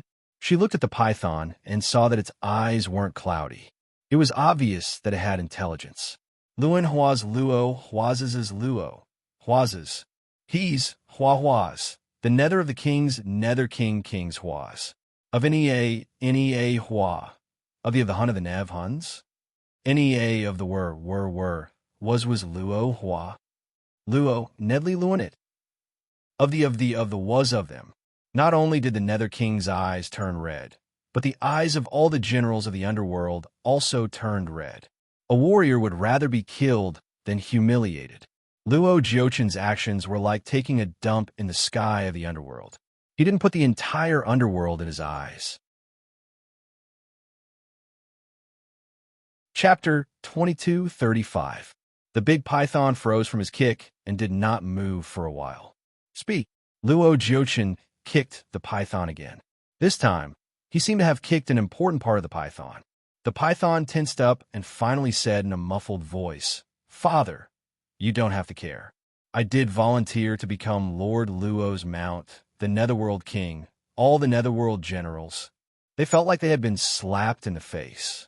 Everyone's faces were burning. The Netherworld King clenched his fists so tightly that his knuckles turned white. "Little bastard," the Netherworld King scolded. "You are so useless. I will treat it as if I don't have a son like you." The python lowered its eyes slightly, but Luo Jiochen laughed loudly. His laughter was clear and melodious. "Nether King, it's his fortune to be able to be my mount." The Netherworld King said angrily, "You must have used some method to coerce him." Luo Jiochen opened his folding fan and said casually, "You think your son was coerced? If I told you that your son was willing to cooperate with me, and that he even contributed greatly to this operation, would you believe me?" The Netherworld King, he gritted his teeth. "Nonsense. Why would Hua scheme against her own people?" Luo Jiochen shook his head and sighed. "Even if I told you the truth, you wouldn't believe me." He curled his lips into a smile and kicked the python beneath him with the tip of his foot. "Why don't you say it yourself?" Now that the truth had been exposed, the python closed its eyes and finally opened its mouth. "Father, I did participate in a large part of this operation. I sent some people to assist you." The Hell King's face paled. Actually, when he saw the assassins crushed to death by Ning Xuema's coffin and the spies caught by Ning Xuema, he had some suspicions. One of them looked like Hua, Er's guard. He just didn't dare to believe it. Even if he recognized him, he didn't expose him. He wanted to go back to the Netherworld Palace and talk to his son. He didn't expect that. "Why did you do this?" The Netherworld King's voice trembled. He didn't know if he was angry or disappointed. The python seemed to have made up its mind. I just don't want to be a powerless crown prince anymore. Ever since Imperial Father came back, those soldiers and subjects no longer listened to me." The Netherworld King, it turned out to be an old drama of father and son fighting for power. That son despised his father for being too old to succeed him. So he colluded with outsiders at this moment. The back of the group had already been attacked by all kinds of ferocious beasts, and some of them were panicking. Ning Xuema was prepared in advance. She had already ordered the people to quickly form a circular formation. The warriors were at the outermost circle and then set up a defensive barrier around them. Her psyche power was combined with the psyche power of the generals, so her defense was not weak. Therefore, the continuous attacks of the beasts were not effective for the time being. However, after all, the people had been running around for such a long time. They were all tired and impatient. The number of ferocious beasts was large, and their attacks were fierce. After a while, the generals who were supporting the barrier began to feel the strain. If this continued, the barrier would break in less than an hour. Then, these 6,000 to 7,000 people would become a delicious meal for the ferocious beasts. The Netherworld King was obviously aware of this danger. He took a light breath and looked at Luo Jiochin. "Supremacy Luo, the Netherworld realm has no enmity with you. Why do you have to force us?" Chapter 22:36. Luo Jiochin narrowed his eyes and smiled. His smile was still as bright as before. "Netherworld King, you are the master of a world. How can you be so naive? You should understand that sometimes there is no enmity between us. The Netherworld King gritted his teeth. Then what do you want? Luo Jiuchen tapped his fan against his palm. This is none of my business. You can ask your precious son what he wants. The Nether King and his subjects were stunned. Everyone turned to look at the giant python. Now that things had developed to this point, the python finally made up his mind and put forward his conditions. If they wanted to live, they had to go to his side, recognize him as their master, and follow him. Although the python's voice was muffled, the conditions it offered were tempting enough. As long as they followed him, recognized him as the new Netherworld King, and became his subordinates, he would be responsible for sending them out of this strange place and let them go home. Even the old Netherworld King was the same. After he came over, even if he handed over his power, he would take care of the old Netherworld King on account of their father-son relationship. These conditions were undoubtedly very tempting for the thousands of people who were fighting for their lives on the tip of a knife. Luo Jiuchen stood high up on the python's head, smiling as he looked at the dense crowd in front of him. He believed that once this condition was put out, at least 4/5 of the people here would join his camp. No one was not afraid of death, not to mention that the majority of this group of people were commoners. The smile on his lips was perfect. His eyes fell on Ning Xiumal, waiting for the moment when she was betrayed by everyone. After all, these people of the Netherworld realm were not her subordinates. They would not risk their lives for her. Maybe they would betray him and stand on his side, leaving Ning Xiumal to become a true loner. He wanted this girl to taste the feeling of being abandoned. Only when she suffered a fatal setback would she understand the situation and truly fall into his arms. However, after waiting for a moment, the smile on his face froze in the wind. There were 6,000 to 7,000 people here, but only a few dozen people walked over in fear. The others stood silently in their original spots, with no intention of moving at all.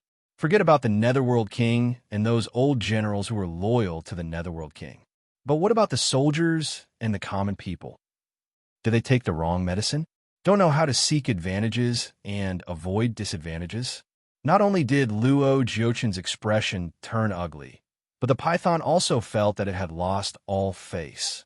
It glared at them with its pair of vertical pupils. I'll give you a moment more. If you don't come over, this king will no longer care about your lives. Marshal Lung finally couldn't help but spit. I'd rather be the tail of a phoenix than the head of a chicken. I won't accept a person who is willing to be someone's mount as my master. The others also looked at the python coldly. Obviously, they had the same idea as Marshal Lung. Moreover, they had gone through thick and thin with the Devil Master for so long, so they already understood her personality. They would rather follow her and risk their lives than follow a mount leader and become subservient from then on. Luo Jiuchen stroked his fan and chuckled. Good, good. He had a backbone. I hope he will continue to be so unyielding. He patted the python's head with his fan and said, Let's go. Take these people who are willing to follow you. He glanced at the few dozen people around him, smiled, and did not say anything else. Chapter 22:37. The python snorted, turned around, and crawled into the cave. The dozens of people looked at each other and hurriedly followed. It was better to live than to die. They were just ordinary people, and they just wanted to go home. Luo Jiuchen's voice came from the cave. If you follow me into this cave, it means that you have joined my camp. I will not treat you badly. I will wait for you here. Everyone looked at each other. This cave was the only way they could survive. If they stayed outside for a long time, the wizardry barrier would break, and they would not be able to resist the tide of beasts. Devil Master, what should we do next? The Netherworld King did not know what to do. He was relieved that his people did not betray him, and he felt a heavy responsibility. Even if he had to risk his life, he wanted to protect his people. But now, they could not find another safe place, and the wizardry barrier could not hold on any longer. Ning Xiuma looked at her surroundings before suddenly walking towards the pitch-black cave entrance. The old Netherworld King was shocked. Devil Master, we can't go in there. Otherwise, we will be considered to have joined their camp. Ning Xuema looked at him with a faint smile. Your Majesty, why are you not willing to join his camp? After all, if you followed him, you might be safe now. The old Netherworld king took a deep breath and said, although I am slow-witted, I can still distinguish between right and wrong. This High Lord has an evil heart. Even if I die, I will not submit to him and let my people become the slaves of an evil person. The others also said that this Lord was too evil. He actually used their children to practice evil skills. They would rather die than be associated with such a person. Some people even said that they would rather suffer with the Devil Master than be Luo Jiuchen's lackey in order to survive. In ancient times, it was difficult to win people's hearts. Ning Xuema had only been with these people for half a day, but she had already won their trust. The trust that was built up through trials and tribulations was the most unbreakable. This kind of trust could not be suppressed by violent means. Ning Xuema felt warm in her heart. She said slowly, "Thank you for your trust in me. I will do my best to let you go home safely." A promise was heavier than 1,000 caddies. The Nether King bowed deeply to Ning Xuema and said, "My lord, from now on, the underworld will follow your orders." Previously, he had thought that this little Devil Master only had the courage of a fool, but after today's real contact, he discovered that this little Devil Master was truly brave and resourceful. Moreover, although she was a devil, she was able to stick to her bottom line and would not do anything that was too out of line. Being compassionate at all times. Only such a person deserves to be the master of the 6 realms. Ning Xuema naturally understood what he meant. She knew that he wanted her to take the position of the master of the 6 realms. The image of Shun Julie flashed through his mind, and his heart suddenly ached. If he was still alive, if he was still by her side, why would she need to risk her life like this? However, no matter what, she would never take the position of master of the 6 realms. If she really took that position in the future and replaced him, perhaps he really wouldn't be able to return. She would not allow anyone but him to sit on that seat. As long as that seat was there was hope for him to come back. She didn't want to lose even this little bit of hope. She thought of the light that suddenly appeared to help her throw the person into the blood coffin. It was so similar to him. So similar to him. So similar to him. Chapter 22:38. But it wasn't him after all. Otherwise, why didn't he appear in front of her when he was here? She was in a daze for a while. She didn't wake up until Pluto called her. Looking at Pluto's suspicious eyes, she coughed and shook her head. She shook off all the messy thoughts in her mind. Only Shun Julie's matter could make her distracted at such a tense time. She calmed down and continued to walk towards the cave. Devil Lord. Pluto was confused. Ning Xuema raised her hand and touched the wizardry barrier at the entrance of the cave. She smiled faintly. This cave doesn't belong to him. Can he enter it? We can't enter it? It doesn't make sense. Let's just take this cave. When Luo Jiuchen appeared just now, she thought it would be a fierce battle. She didn't expect him to ride the black python into the cave so easily. This was not normal. Ning Xuema's heart skipped a beat. Maybe Luo Jiuchen was also injured. His kung fu was not as high as she thought. Maybe this was an opportunity. She had to seize it. When the Nether King and the others heard her words, it was as if they were suddenly enlightened. They were instantly enlightened. Yes, this cave did not belong to Luo Jiuchen. When enemies meet on a narrow path, the brave will win. Whoever has the harder fist will be qualified to occupy this cave. Maybe they were not Luo Jiuchen's opponents. Maybe they would die in his hands. But now, if they just waited outside, they would also die. They would die anyway, so they might as well fight. Everyone's eyes lit up. They were like wolves. Luo Jiuchen set up a wizardry barrier at the entrance of the cave. As soon as Ning Xuema's fingers touched it, she heard the spell that could unlock the barrier. As long as she pressed her hand on the barrier and shouted 3 times, "I am willing to follow the Lord," the barrier would let the person who shouted in. Ning Xuema used her hand to touch the barrier. The corner of her lips curled up as she beckoned to the underworld generals. The generals came over to listen to her orders. "Press your hands on the barrier and shout, Luo Jiuchen, you bastard, 3 times, and the barrier will open. Although the generals felt that the chant to break the barrier was too strange, they now had complete trust in Ning Xuema. Naturally, they would chant whatever Ning Xuema told them to. Therefore, the moment they placed their hands on the barrier, they shouted loudly, Luo Jiuchen, you bastard. These people all had loud voices. Once they shouted, their voices could be heard from 10 miles away. What's more, 7 or 8 people shouted at the same time. That sound was enough to split rocks and pierce through clouds. However, it was only after they shouted that they realized that when their hands touched the enchantment, the chance to break the enchantment rang in their ears. Everyone couldn't help but be stunned. At the same time, Ning Xuema made her move. After making a few complicated hand gestures, a red light struck the barrier. The barrier almost broke with the shouts of the men. Everyone was stunned. Ning Xuema made a funny face. She jumped up and took the lead to rush into the cave. The Netherworld King didn't know whether to laugh or cry. This Devil Master was sometimes a little childish, but he was very likable. With this Devil Master leading the way, what else was there to be afraid of? They all followed behind and rushed into the cave. They didn't know what was strange around the cave. The ferocious beasts that were originally chasing after them retreated when they got close to the cave. Some of them couldn't bear to give up the delicious food that was about to enter their mouths, so they followed a few more steps. They didn't expect that these few steps would reveal their true colors.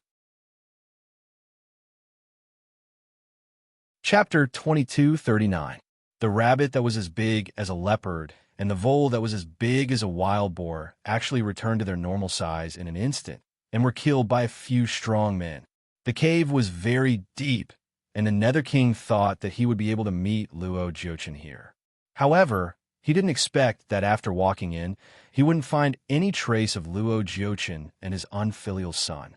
Even the dozens of people who had followed Luo Jiuchen were nowhere to be seen. The Nether King didn't know if he was disappointed or relieved. This cave was very wide, and even with so many people inside, it wasn't crowded at all. Instead, it was very spacious. Ning Xuan walked around the cave and looked into the depths of the cave. She said in a low voice, "They have already left." The danger had temporarily disappeared, and everyone heaved a sigh of relief.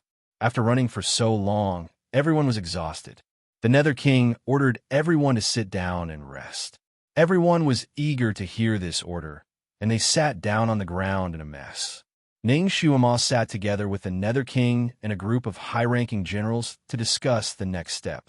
The result of the discussion was that Ning Xuema and a few high-ranking generals would go to the front to find a way to escape, while the others would rest and wait here. This was undoubtedly the best plan at the moment. It was very dangerous to bring a large group of people with them. After all, there were many ordinary people here, and there were thousands of children. Not only would it slow down the journey, but it would also be more dangerous and cause more casualties. However, this place was relatively safe. With a few hundred soldiers protecting them, there would be less danger. Some of the people in Nether City suddenly realized that the most prosperous and lively street in the city had suddenly disappeared. The place that was supposed to be the street had become somewhere else. Those people who were far away from this street wanted to come here to watch the show, but they couldn't find this street anymore. A street could actually disappear. Those people were a little flustered and didn't understand what had happened.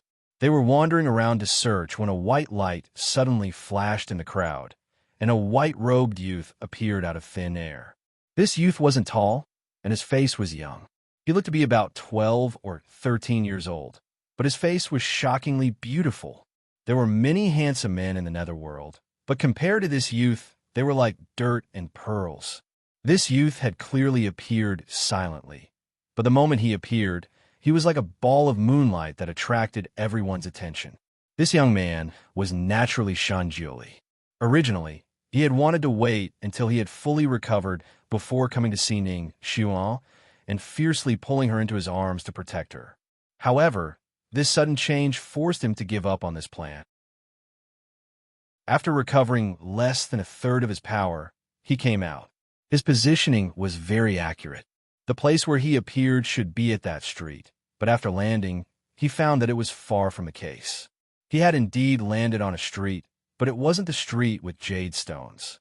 The moment he appeared, he was surrounded by a circle of people. Shunjuli had always been surrounded by onlookers in his life, so he didn't care about the gazes of the onlookers at all. After walking half a circle on the street, he understood what was going on. Someone had used a spell to hide the street. In other words, it was blocked.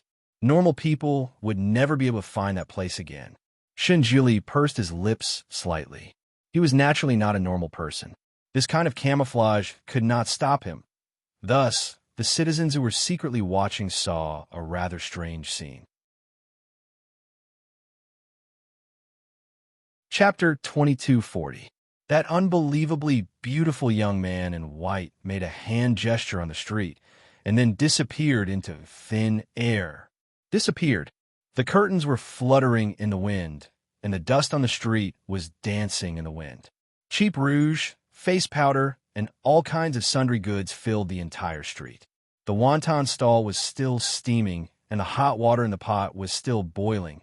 This used to be the busiest street in Nether City. At night, the street would be crowded with people, both rich and poor. They all liked to wander back and forth on this street. There might not be many things here, but there were definitely many people. But now this street was suddenly empty. All the goods were still there, all the shops were still there, but there were no people. The wind blew from one end of the street to the other, and it was eerily desolate.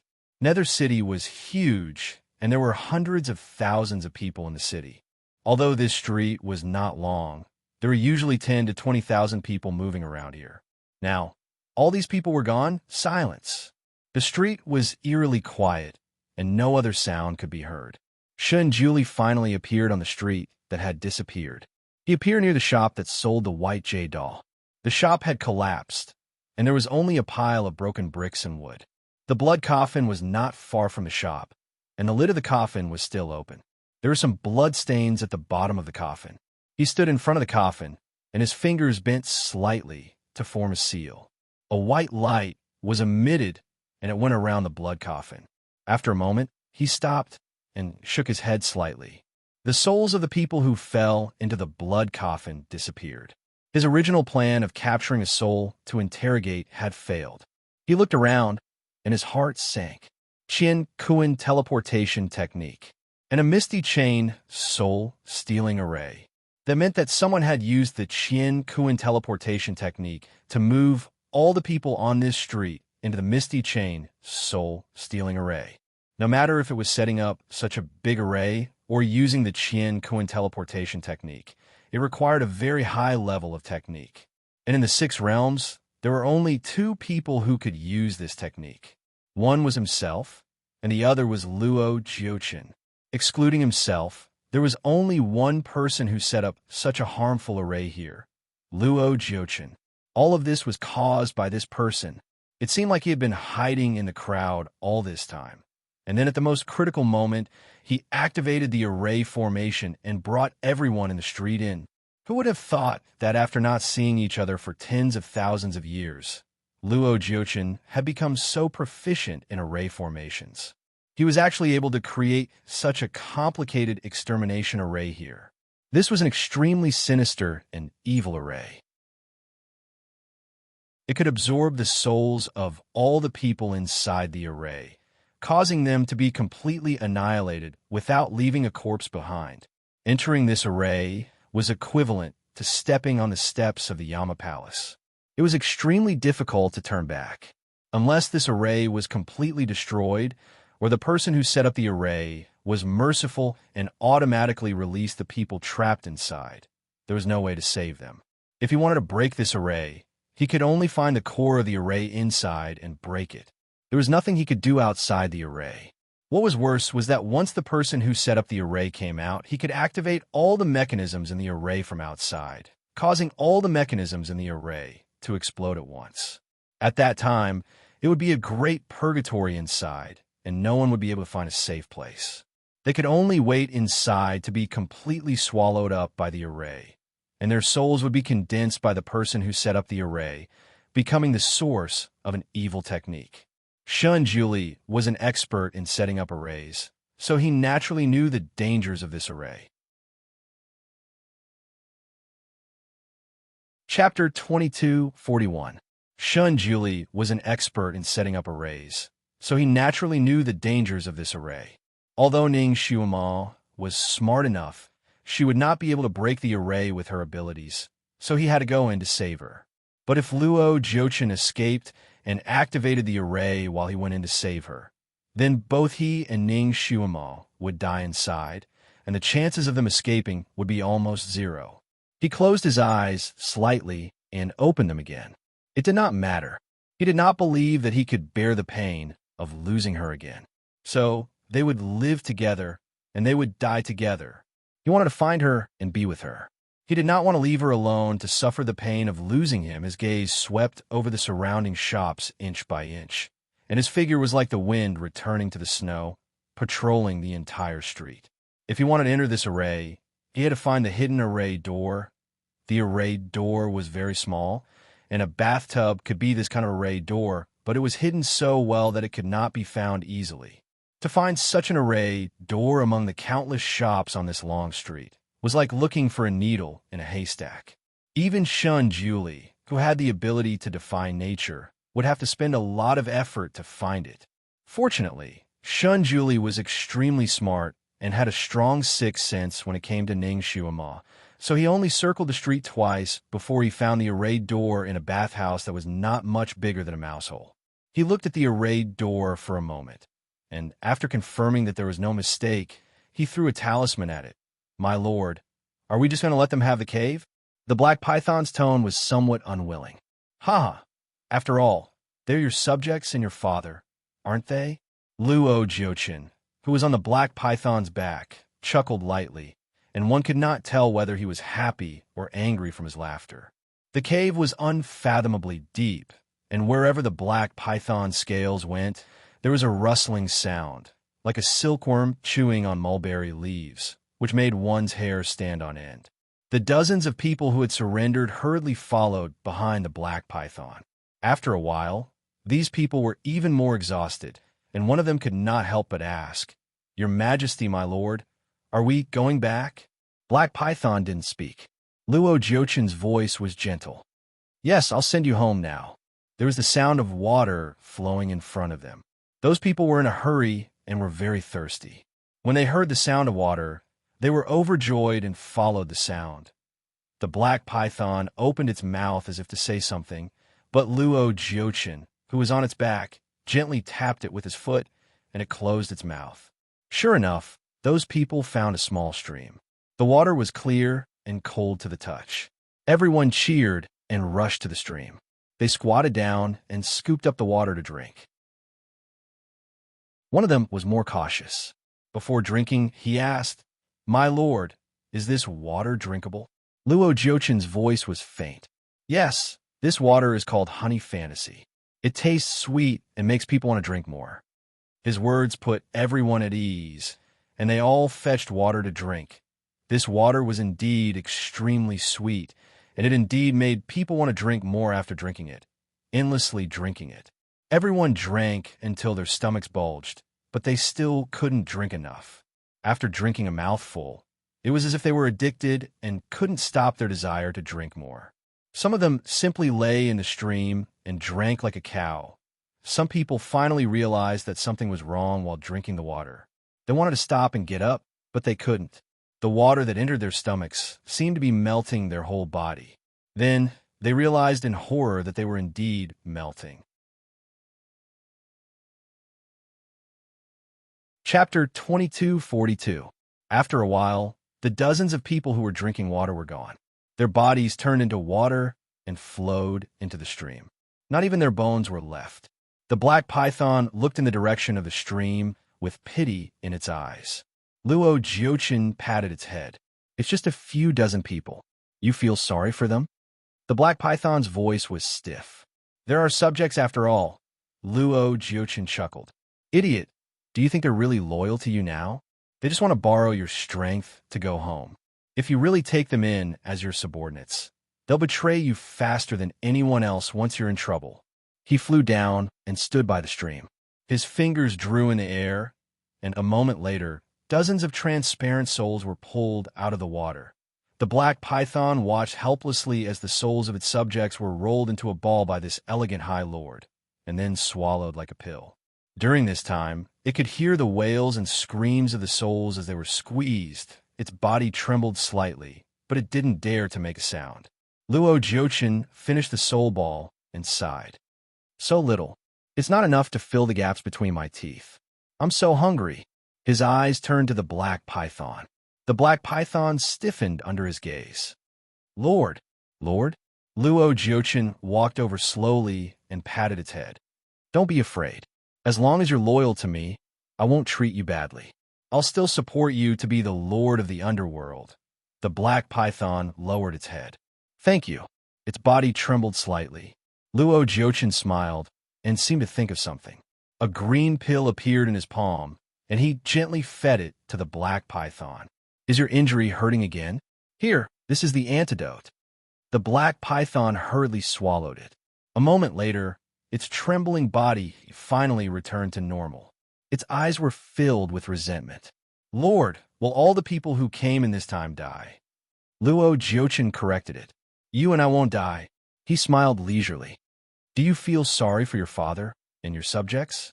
The black python paused and said coldly, Lord, you said that to achieve great things, one must not care about trifles. One must know how to give up. Not bad. You're worth teaching. Luo Jiuchen praised him. Only 10,000 people have been trapped this time. Compared to the hundreds of thousands of people in the underworld, this is just a drop in the ocean. You will have enough officials in the future. Then, my lord, that girl, she will also stay here forever, right? Luo Jiuchen narrowed his eyes. He naturally knew who the girl, the black python, was referring to. He smiled faintly and didn't say anything. There seemed to be wind and clouds swirling in his eyes. He turned around and jumped onto the back of the black python. He said faintly, Let's go. We still have a lot of things to do. Black Python was not satisfied that he did not get the answer he wanted. My lord, that girl has repeatedly ruined your plans. She's a most restless one. If she doesn't die, I'm afraid she'll affect your grand plan.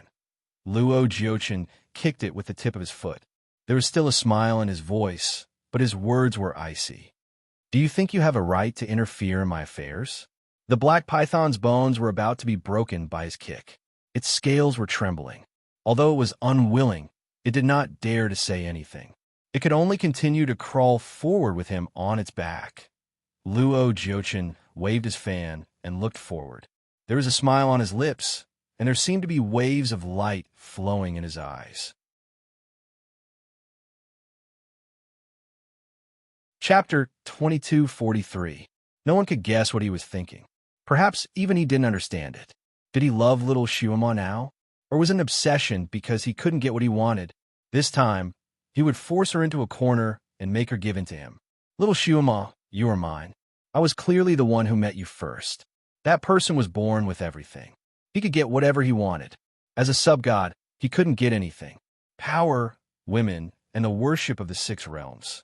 Finally, that person died. Finally, he made a name for himself, but he still couldn't get what he wanted. Even that broken stone didn't recognize him. Since that was the case, he would climb to that high position with his own efforts and become the strongest person in the 6 realms. He wanted all the people in the 6 realms to be his slaves. As for that broken stone, when he found it again, he would directly cut it into pieces. Since the heavenly Tao didn't recognize him, he would become the heavenly Tao. This was Luo Jiuchen's idea and purpose. In order to achieve this purpose, he would do anything. If God blocked him, he would kill God. If Buddha blocked him, he would kill Buddha. Only by becoming the absolute strongest would he be able to obtain what he wanted, anything, including that girl. He closed his eyes slightly and turned his wrist. A child's blue robe appeared in his palm. She had personally put on this blue robe for him and even tidied his collar. There was still the scent of her fingertips on it. His fingers stroked the blue robe inch by inch as if he was touching the girl's body. The body that made his teeth itch with hate and love. Xiuma, I will wait for you in front. I have prepared a lot of things for you. You will like them. Ning Shuama shivered for no reason. The hair on her body stood up. It felt like being stared at by a wolf in the dark. It was a very bad feeling. She looked around. She was surrounded by blue walls. She tried her best, but couldn't see the end of the cave. She and a few high-ranking generals of the underworld had been walking in this cave for an hour, but they still couldn't find the exit. This cave was so long that it seemed like it would never end. What was worse was that from time to time, all kinds of ferocious beasts would come out of the cave and block their path. Those ferocious beasts came in all shapes and sizes. They were even more bizarre than the ones in his dreams. Moreover, all of them were extremely evil. The strangest thing was that these ferocious beasts didn't seem to have been hiding somewhere before coming out. It was as if he had appeared out of thin air. The two sides of the cave were clearly ordinary mountain walls, but in the blink of an eye, a ferocious beast could be seen transforming from the mountain walls, roaring and pouncing towards them. Fortunately, Ning Shuama's martial arts were extremely high. Before these beasts could even reach her, they were split into two halves by her sword. In addition, those people were not easy to deal with, so these ferocious beasts did not cause any real damage to them. This time, Marshal Tai Shuelong was by Ning Shuama's side. He smashed a ferocious beast to death with his hammer and snorted, "Strange." Just as I was thinking about it, it appeared another burly man in blue said, "I'm not afraid of these ferocious beasts, but I'm most afraid of rats." The tall and thin man beside him laughed. "What's so scary about rats?" "Old Chui, you're really—" "Haha, if a group of rats appeared now, I think old Chui would immediately collapse." Before he could finish his words, he heard a squeaking sound coming from the depths of the cave. Chapter 2244. Lao Chue's expression changed drastically. The tall and thin man opened his mouth slightly. "No way.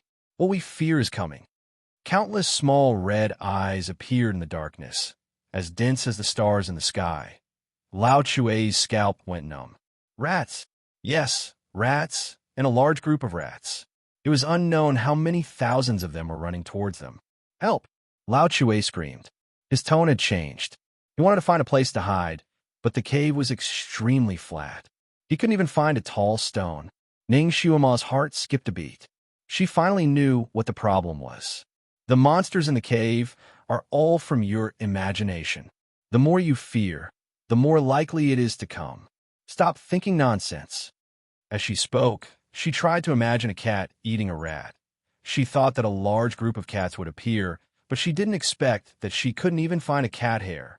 She had an idea. Could it be that only the things you are afraid of come out from this cave? She immediately said, "Who is afraid of cats? Hurry up and think." Damn it, there were too many rats. Although they couldn't hurt her, she, who had a slight trypophobia, felt her scalp tighten. After a while, no cats appeared. Lao Chue, who was afraid of rats, was embarrassed. "Devil Master, I am only afraid of rats and not cats." The others shook their heads. "Yes, we are not afraid of cats." Ning Shuama was speechless. She took a deep breath. The rats were about to crawl onto her. She waved her hand and a large fireball appeared. The rats ran into the fireball and were burned to ashes in an instant. These rats were afraid of fire. Ning Shuama finally let out a sigh of relief. That big fireball followed the direction where the rats came from and rolled forward, crushing all of them into ashes. A moment later, all the rats were gone, and everyone heaved a sigh of relief. At this time, everyone knew the origin of these ferocious beasts. They subconsciously emptied their minds and tried not to think about those ferocious beasts. As a result, fewer and fewer ferocious beasts appeared later on. Ning Shuama seemed to have thought of something. She immediately ordered Lao Chui, "Hurry back and report to Pluto. Tell him the origin of these ferocious beasts, lest the people there think too much and think of a bunch of ferocious beasts to be attacked." Lao Chui hurriedly agreed and left as fast as he could. After entering this damned place, all the voice transmission talismans had lost their effectiveness, so they had to use the most primitive method to transmit messages. General Lung sighed. As expected, the Devil Master is so thoughtful. This place is really strange. I can actually get whatever I want. If I want food, I can get food. I'm so thirsty and hungry right now. Ever since they came in, they hadn't had a single drop of water. After running around for so long, they were naturally hungry and thirsty. Ning Shuma also frowned slightly. This place was extremely strange. She had already abstained from eating and would be fine even if she didn't eat for a few years.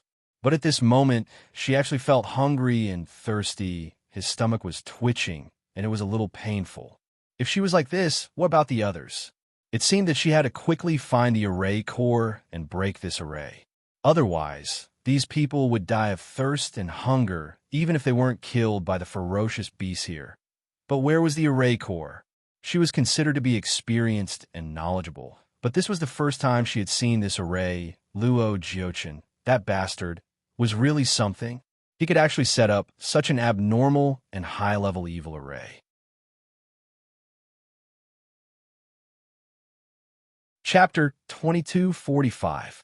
Of course, the others also thought of this. They were all anxious and rushed forward. The sound of water splashing came from the front. Everyone's eyes lit up and rushed forward. They saw a small stream in front of them. The stream was gurgling, with a cool and sweet fragrance. I'm so thirsty. An impatient man rushed over and wanted to drink it. A ray of light hit his wrist. Ning Xiuma's voice came with the light. You can't drink this water. Why? The man's eyes were as big as copper bells. He took out a silver spoon from nowhere and stuck into the water. After a while, he pulled it out. The silver spoon didn't change color. It shouldn't be poisonous. Ning Xiuma's voice was slightly cold. Using silverware to test for poison is a practice in the human world. It's absolutely not allowed here. If you believe me, don't question me anymore. That one sentence made everyone shut their mouths. In such a dangerous place, what they needed was absolute obedience to their leader. Only then would they be able to display their greatest strength. If the leader had to explain every order he gave, he was afraid that he would miss every opportunity. Everyone followed Ning Xiuma around the stream and continued to move forward.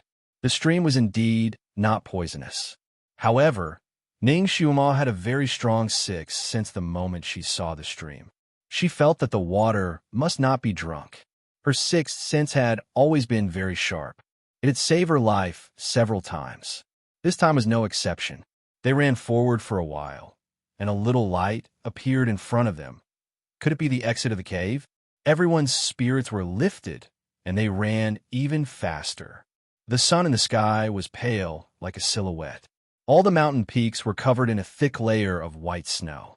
Nearby, there were ice peaks that rose from the ground, crisscrossing like awls. The cold wind blew the fan-sized snowflakes into the sky. Everyone did run out of the damn cave, but what they saw was such a scene. When the cold wind blew, almost everyone shivered. What the hell is this place? Some people couldn't help but scratch their heads. On the other side of the cave, the grass was luxuriant. It was summer, and people were sweating all over even though they were only wearing a single shirt. Unexpectedly, there was a glacier on the other side of the cave. This was really 2 seasons in one cave. It couldn't be any weirder. General Lung licked his dry lips. Is this snow edible? It was good to moisten his throat with snow. Ning Xiuma raised her hand to catch a snowflake. She brought it to her nose and smelled it. She shook her head slightly.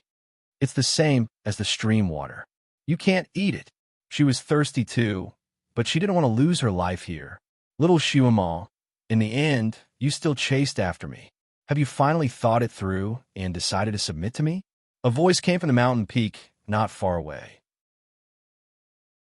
Everyone raised their heads and saw a person sitting cross-legged on the peak. His purple robe was particularly eye-catching in the snow, and it also made his handsome face look like it was carved out of white jade. In front of him was a table full of food and wine. There were dozens of plates filled to the brim with delicacies from land, sea, and air. The aroma of the wine mixed with the fragrance of the dishes drifted down and entered the noses of everyone who was hungry. As a result, everyone's stomachs rumbled with hunger. This bastard definitely did it on purpose.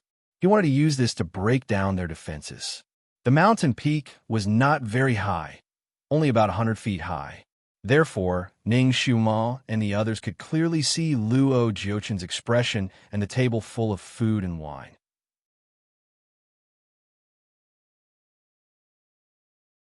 Chapter 2246. Oh, it smells so good. Luo Jiuchen took a bite of the duck leg and drank the wine in front of him. He smiled like a flower. Do you want to drink and chat with me? Everyone swallowed hard. They knew what Luo Jiuchen meant. Once they drank and chatted with him, it was equivalent to surrendering to him indirectly. Luo Jiuchen, you're despicable.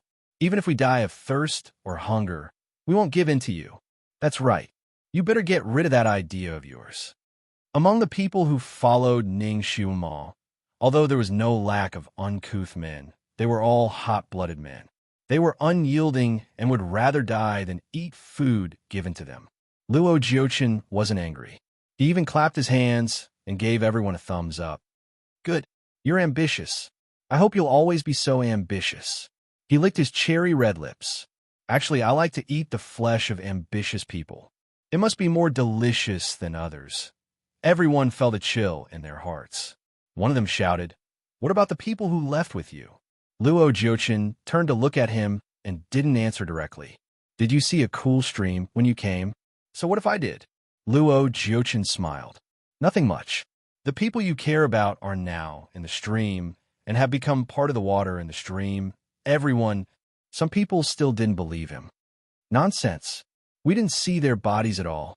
Luo Jiuchen tapped his folding fan on his palm. I like cleanliness. How can I let such disgusting things like corpses appear? Even if I want to kill people, I have to find the best way to kill them. For example, turning into water or smoke. Everyone felt cold, and a few of them turned pale. Although they didn't drink the water, they held it with both hands. Now, their hands felt sticky, as if they were stained with blood. Those who held the water couldn't help but wipe their fingers on their bodies. Luo Jiuchen saw their expressions. He closed his folding fan and smiled. You all touch the water? Oh, it will eat your skin. This water likes to corrode people's skin. Those people's expressions changed again, and they felt their fingers itch. They couldn't help but want to cut off their itchy hands with their swords. Don't fall for his illusions. That water doesn't have this kind of poison. Ning Xiuma suddenly spoke in a low voice.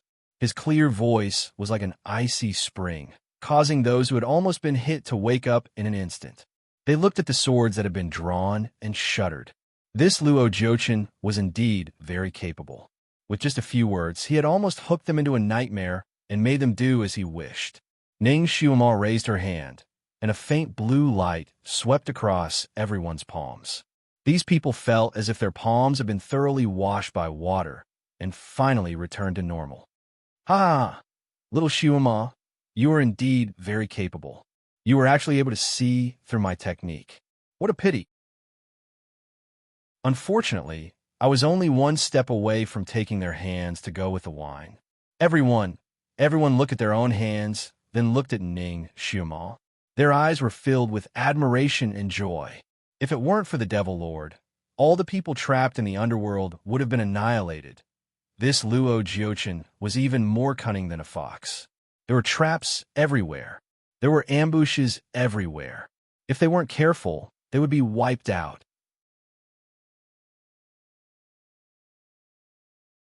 Chapter 2247. You must have had a hard time coming here. Why don't you come up and have a drink? This seat is purely inviting you. Luo Jiuchen sat there with a smile that could topple kingdoms. Purely? Only a ghost would be pure.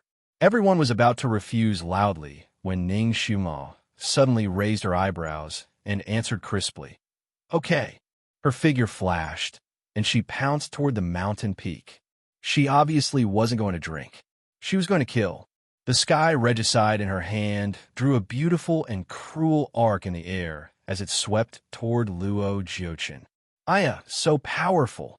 Luo Jiuchen chuckled. He suddenly laid down on the ground and disappeared from the ice mountain peak. Everyone, the moment Ning Xiuma made a move, they thought they would see an earth-shattering battle. They didn't expect that person to escape just like that. Escape? He didn't even make a move against Ning Xiuma. Everyone felt a sense of loss. They looked at Ning Xiuma again. She actually put away her sword and circled around the table of food and wine. Marshal Lung and the others hurriedly flew over. Devil Master, you can't eat this food and wine. Ning Xiuma looked up at him. Huh? Marshal Lung felt pressured when he was stared at by her big, watery eyes. However, he still said dutifully, that person left without a fight, but left such a big table of food and wine for us. It's obviously a trap. He must have done something to the food and wine. Ning Xiuma's eyes flashed. She looked at the table of food and wine in a daze. On a hillside, Luo Jiuchen sat casually on a rock. In front of him was a water mirror. The figures of Ning Xiuma and the group of people appeared clearly in the mirror. The big black python was also coiled there like a small mountain. Its long and narrow eyes were also looking at the water mirror. It couldn't help but ask, My lord, you must have poisoned the food and wine, right? Luo Jiuchen shook his fan and chuckled. Why do you say that? The big black python said, It's obvious that you're leaving it for them, but I don't think they'll fall for it. No matter how hungry they are, their lives are more important. They won't eat it. Back then, they didn't even drink that little stream. The smile at the corner of Luo Jiuchen's lips became even more obvious. He suddenly said leisurely, There's no poison in those dishes. The big black python widened its eyes. Huh? Why would I set up such a simple trap? They will miss this delicious meal, and when they leave for a while, there will definitely be fierce beasts eating those. Then, they will see that those fierce beasts are all fine, but the delicious wine and dishes are already gone. At that time, their expressions of extreme regret will definitely be wonderful. Luo Jiuchen smiled even more happily, as if he could already see their regretful expressions. He stared at Ning Xiuma's face.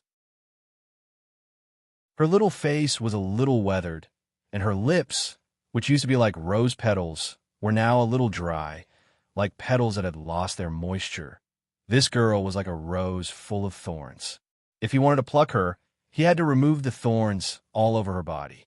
This process might make her suffer, and even make his heart ache. But if he didn't do this, how could he win the beauty back? He looked at the green shirt in his hand again, and a glimmer of light flashed through his eyes. If only she had bought this shirt specially for him. This little girl deserved a lesson. He had never understood what it meant to adapt to circumstances. Ha! Their expressions will definitely be very wonderful, especially that foodie General Lung. That guy's eyes will turn green from hunger if he doesn't eat. Now that he hasn't eaten for more than a day, if he misses this meal, he will definitely vomit blood with regret. Chapter 2248. The big black python also stared at the water mirror excitedly, waiting for those people to leave reluctantly. Unexpectedly, Ning Xiuma circled around the table and suddenly reached out to grab a big drumstick and took a bite. It tastes good. Luo, Jiuchen, the big black python, General Lung, and the others thought that Ning Xiuma was confused by hunger, so they rushed forward to snatch it. Devil Master, you really can't eat this. Ning Xiuma's body spun around, avoiding those people who were trying to snatch the food. Instead, she boldly sat down. Don't worry, these dishes aren't poisonous. Everyone can eat and drink to your heart's content. There won't be such a good thing later. She picked up the wine pot on the table and took a big gulp. General Lung and the others now had absolute trust in Ning Xiuma. Seeing her like this, they immediately sat down. Okay, then let's have a good meal and hurry on with our journey. The few of them swept away the remaining clouds. A moment later, the table full of food was in their stomachs. The cups and plates were a mess, and there wasn't even a vegetable soup left.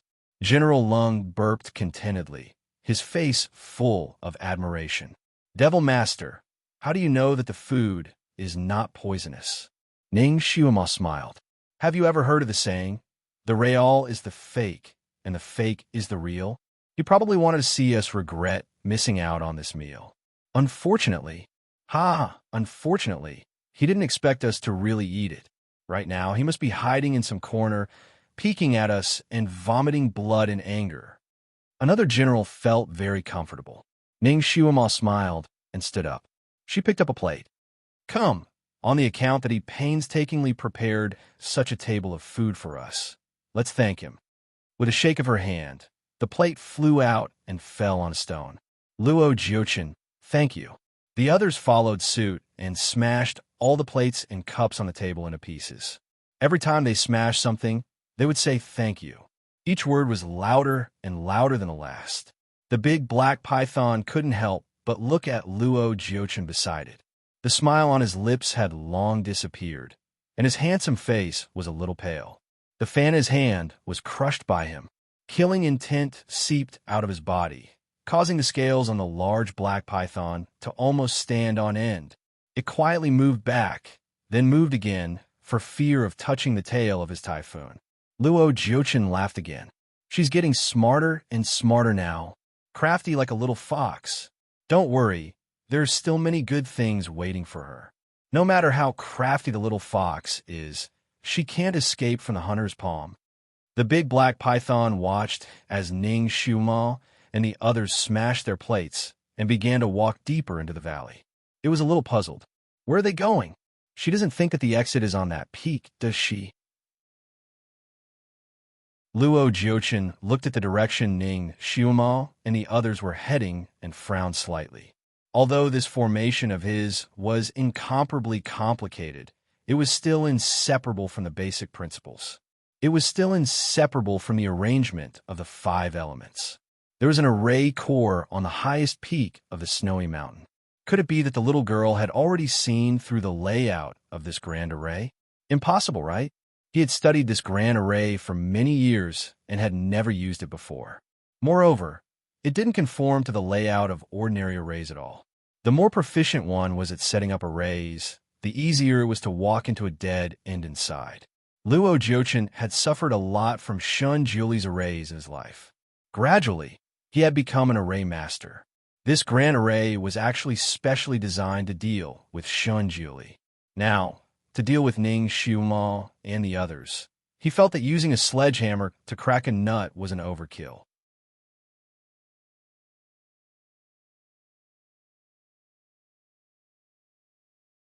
Chapter 2249. Now, it seemed that he was lucky to have used this array. Otherwise, he wouldn't have been able to trap this girl. He looked up at the sky, and his lips curled into a smile. Without the special antidote, even if they sat still in this array, their vitality would be sucked away. Even if they had enough food, they would gradually lose their strength, and at that time, they would still be at his mercy. He sat on the ground and looked at Ning Shuama and the rest as they flew across the snowy ground. His lips curled into a smile again. He watched from where he was. That girl's every move was under his control. She was in the open while he was in the dark. Was he worried that he couldn't subdue her? Seeing that Ning Shuama and the rest had reached the gap between the 2 mountains, Luo Jiochin's fingers slightly stretched out as if he wanted to do something, but hesitated after a moment. He seemed to have decided on something. With a flick of his finger, a purple light danced in the air and went straight into the clouds in the water mirror. There was a loud rumble. A muffled sound came from the 2 snowy mountains. A gray line rolled up and poured down towards the valley. It was an avalanche. The surging snow carried the power to destroy the heavens and exterminate the earth as it rolled downwards, heading straight for Ning Shuama's group. Luo Jiochin stared at the water mirror and watched as Ning Shuama and the rest turned and ran the moment they saw the avalanche. Luo Jiochin chuckled. He knew that the avalanche this time wouldn't take that girl's life. With her speed, she would definitely be able to escape the avalanche. He was only doing this to teach her a small lesson. There would be a big meal later. He glanced at one of the mountains. There was a platform on that mountain. It wasn't far from Ning Shuama and the rest, and could be used to avoid the avalanche. He believed that with Ning Shuama's eyesight, she would definitely see the platform and run there, and he had prepared another big meal waiting for her there. The avalanche was like a torrential downpour as it chased closely behind Ning Shuama and the others. Ning Shuama seemed to have seen the platform and even pointed at it. The avalanche was too loud, so Luo Jiochin couldn't clearly hear what Ning Shuama shouted. However, from her gesture, It seemed like she was calling for everyone to take shelter on the platform.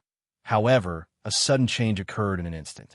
Ning Xiumao, who was running like the wind, suddenly tripped over something. With a plop, she fell into the snowy ground. The others subconsciously tried to pull her up, but the result was that they were overtaken by the rolling snow behind them. The rumbling sounds of the avalanche shook the heavens and the earth. The avalanche engulfed everything and directly annihilated those few people. It continued to rush forward. Luo Jiochen's expression changed. He suddenly stood up. The black python, on the other hand, was in high spirits. Its eyes were wide open as it stared at the snowy surface. After an unknown amount of time, the avalanche finally stopped. Everything was calm again. This time, the avalanche was extremely powerful. More than half of the snow on the two snowy peaks rolled down, and the shape of the entire mountain changed. The place where Ning Xiumao and the rest had climbed was covered by countless layers of snow. The black python circled the snow 3 times and did not see anyone coming out of the snow. The water mirror was white, and there was no other color at all. Those people were buried under the snow. The black python understood that the snow here was not normal snow. The snow here could also absorb people's elemental energy. Even if one stepped on the snow, their elemental energy would be slowly drained from their boots, making them weak. Not to mention being buried under such snow. Those people buried under the snow, even if they did not suffocate to death, their elemental energy would be quickly absorbed by the snow. They would not even have the strength to get up. Chapter 2250. It had once seen with its own eyes a snow leopard accidentally fall into a snow cave that wasn't too deep. Before it could jump up, it fell limply to the bottom of the pit, unable to stand up.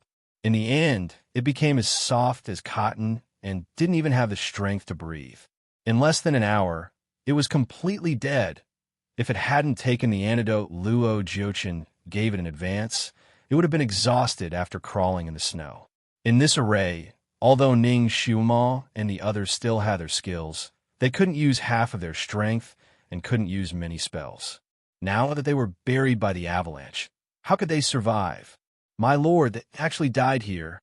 The avalanche swallowed them. The black python's voice couldn't hide its excitement. Luo Jiochen kept staring at the snow, his eyes dark. No one knew what he was thinking. After a moment, he suddenly stood up. Wait here, I'll go take a look. He disappeared in a flash. The black python, Luo Jiochen, had walked around the snow between the two peaks no less than 8 times. Especially the place where Ning Xiumao and the others were swallowed by the avalanche. He carefully searched, but there was nothing. He couldn't sense any aura from her. Even if she was buried several feet under the snow, as long as she breathed lightly, he would be able to sense it and pull her out in time. But there was nothing. Did she really die like this? Impossible, right? She was the Devil Master. Even if her skills were reduced by half, she wouldn't die so easily. He stood in the snow for a long time, but couldn't find her. He made up his mind and used the spirit summoning spell. Using the spirit summoning spell in the snow would waste several times more mental power than usual. Even Luo Jiochen didn't want to use it casually here. After a moment, he finished using the spell. He gathered the souls of a few fierce beasts, but there were no souls of Ning Xiumao and the others. After a long time, he was still empty-handed. Not only was he not disappointed, his eyes lit up. That girl didn't die. Even her companions didn't die. In that situation, how did she do it? If she didn't die and wasn't under the snow, then where could she have gone? He actually let someone slip away right under his nose. What a cunning girl. Luo Jiochen exhaled softly. He didn't know if he was relieved or angry. Don't let me catch you again. His eyes flickered slightly. Next time, he would not play the cat and mouse game with her. He would directly put her down and use the most direct method to obtain her. He thought for a moment. With that girl's intelligence, she probably guessed that there was an array core hidden on the mountain peak. At this time, she probably went straight for the array core. He leaped up and headed to the highest point of the mountain. He wanted to go to the eye of the array to take a look. Perhaps he could catch her directly. Deep underground, Rocks were everywhere, and drops of water turned into ice. At this moment, Ning Xiuma, General Lung, and the others were underground, inside a light green barrier. Ning Xiuma's face was exceptionally pale. It was obvious that she had expended a lot of energy. General Lung and the others looked at her with admiration. If she hadn't pulled them to use the earth-burrowing technique at the critical moment, they would probably have lost their lives this time. General Lung and the others usually used this spell, but they couldn't use it after entering this place. They didn't expect Ning Xiuma to be able to use it in time and pull a bunch of people along with her.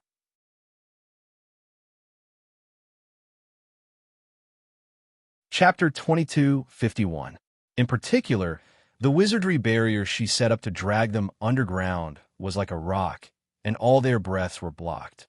He was indeed the Devil Lord. His power was unfathomable, and he knew a lot of things.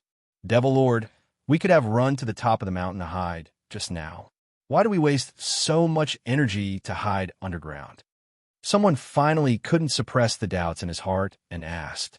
Ning Xiuma's eyes flashed. We have always been in the light, and he has always been in the dark. Now it's time for us to switch to the dark. You're saying that he's been watching us from the shadows? The general shuddered. Yes. Ning Xiuma's sixth sense was very strong. Although she didn't know where Luo Jiuchen was at that time, she could feel his wolf-like eyes following them. If they had been working under his nose, they would not have been able to do anything. So Ning Xiuma took advantage of the avalanche to hide their tracks. She stroked the wizardry barrier with her hand. This wizardry barrier technique was taught to her by Shan Jiuli. She didn't expect it to come in handy at this time. Once this wizardry barrier was set up, she could sense any movement on the ground, but the people on the ground couldn't find them. She could sense Luo Jiuchen walking back and forth on the ground. Devil Lord, what should we do next? Marshal Lung asked. Ning Xiuma said, if I'm right, there should be an array core here. Let's break it first. How can we find the array core? Devil Lord, do you know where the array core is? Ning Xiuma curved her lips. I don't know, but someone should take us there this time. Later, everyone should listen to my orders. Don't act on your own. Yes, they said loudly in unison. Ning Xiuma narrowed her eyes slightly.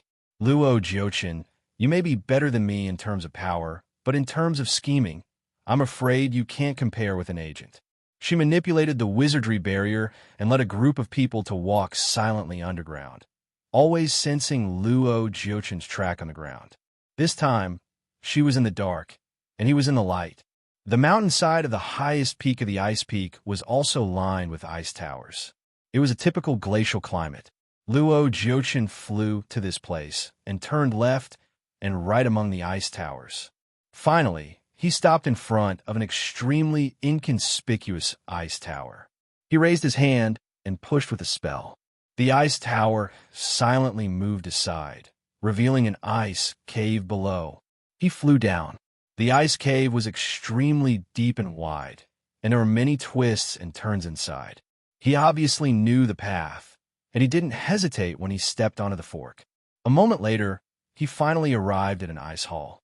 There were no ordinary decorations in the hall. There was only a large pool, and there were hundreds of corpses in the pool. Every corpse seemed to have been poisoned when they were alive. Their bodies were ashen green, and their mouths were baring their teeth. Their faces were hideous. It was clear that they had died extremely miserably. The more miserably they died, the more vicious their auras became. It also made the temperature in the hall as cold as the North Pole. It was dozens of degrees below zero. Luo Jiuchen heaved a sigh of relief when he saw the corpses. Thank goodness. The eye of the formation was still there, undamaged. This meant that the girl hadn't arrived yet. He walked around the hall and carefully checked every corner. After confirming that there was nothing unusual, he was relieved. He thought for a moment and seemed to heave a sigh of relief. He muttered to himself, so they haven't found us yet. Then he strode out, and the sound of his footsteps gradually faded away.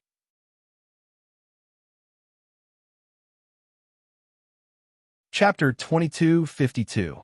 Ning Xiuma and the others had been holding their breaths and listening to Luo Yunyang's words in the ice hall. Hearing Luo Jiuchen's words, they looked at each other in confusion. Needless to say, the array core should be up there. The array core was indeed extraordinary. It was also underground, but the temperature here was more than 10 degrees colder than other places. Even in the wizardry barrier set by Ning Xiuma, it was terribly cold. None of the people present were weak in martial arts. Originally, the change of weather would not affect them, but here they were all blue in the cold, and their hands and feet were stiff as if they were not their own. Ning Xiuma's face was not much better than theirs. After all, she had done the most in the past 2 days. Even if she was made of iron, she would be tired after working so hard. Marshal Lung and the others were eager to leave the underground and destroy the array core here. Hearing Luo Jiuchen's footsteps going away, they finally breathed a sigh of relief. Devil Master, can we go up? That bastard has already checked and left. Ning Xiuma pursed her thin lips slightly. Wait. She also heard Luo Jiuchen's footsteps going away and even heard him walking out of the long and winding tunnel. But she felt that something was wrong. Luo Jiuchen's footsteps seemed to be deliberate. Could it be that he had already guessed that she would follow him here? Her physical strength was also exhausted. She wished she could get out of the ground and remove the wizardry barrier, but she couldn't. At this time, she had to be very cautious. That man was too cunning. She had to be on guard. She waved her hand and asked everyone to shut up. She held her breath and listened to the movement above. It was very quiet above. There was no movement at all. The advantage of Ning Xiuma's wizardry barrier was that she could sense every move of the people above, even the frequency of their breathing, but the people above couldn't hear them. As long as they didn't shout in the wizardry barrier, the people outside couldn't hear them. When she quietly followed Luo Jiuchen, Ning Xiuma could hear Luo Jiuchen's shallow breathing, but now she couldn't hear it at all. It seemed that he had really left. Luo Jiuchen returned. However, he had entered silently without making a sound. He had even held his breath, allowing the temperature of his body to drop along with the temperature of the hall. He was almost at the same temperature as the people in the pool. He walked forward slowly and circled the hall again. He then sat down in a secluded corner of the hall. Sometimes it wasn't a bad idea to wait for the rabbit to appear. He believed that with Ning Xiuma's sensitivity towards arrays, she would be able to find this place. He wondered how she would react when she saw him, who was already waiting for her here. The hall was extremely cold, but Luo Jiuchen was not afraid at all. On the contrary, the coldness here seemed to be nourishing him. He closed his eyes and sat cross-legged, making a very complicated hand gesture. Strands of cold air from the corpse in the pool were attracted to him and slowly entered his body. His originally pale face had a slight redness to it. He had already held his breath. His body was as cold as the objects in the hall, but his skin was white and rosy, like a fine jade carving. Dozens of feet underground, Marshal Lung and the others were cold and suffocated here. Naturally, they felt very uncomfortable. They kept looking at Ning Xiuma, hoping that she could rush out of the ground as soon as possible. Monthly votes, recommendation votes, moi.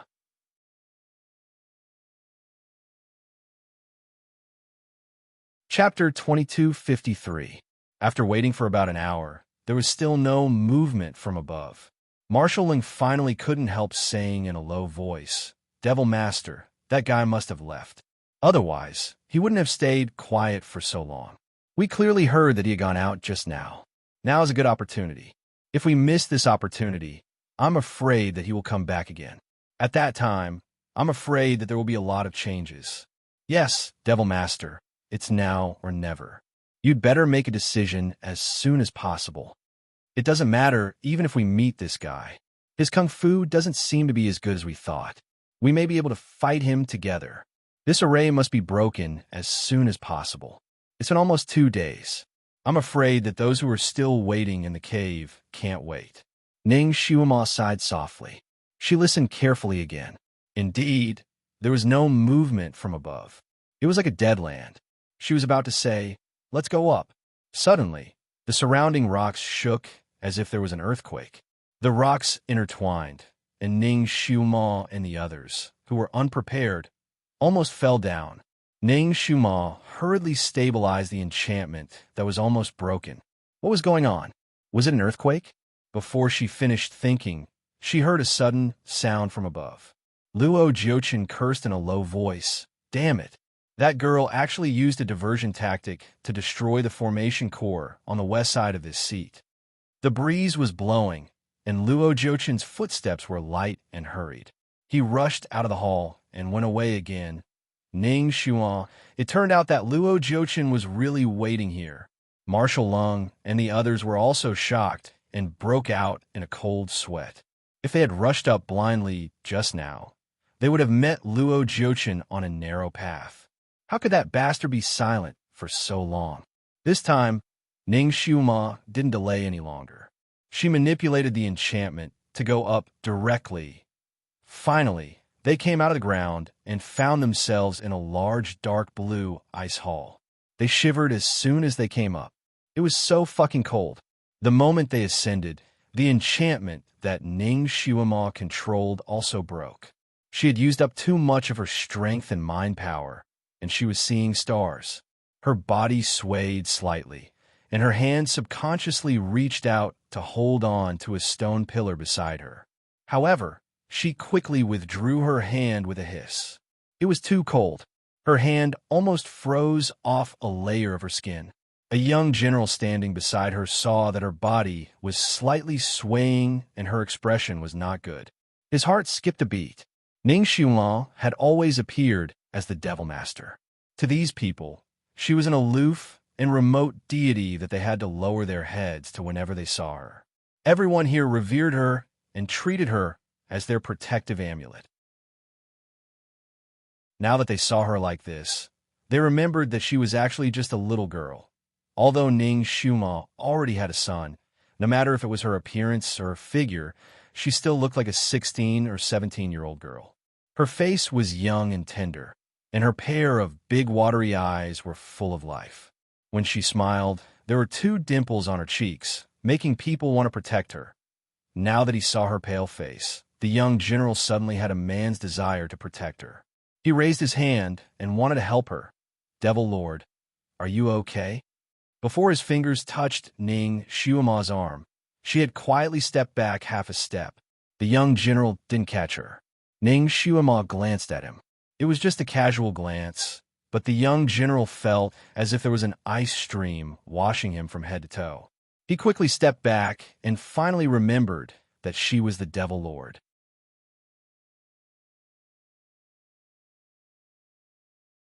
Chapter 2254.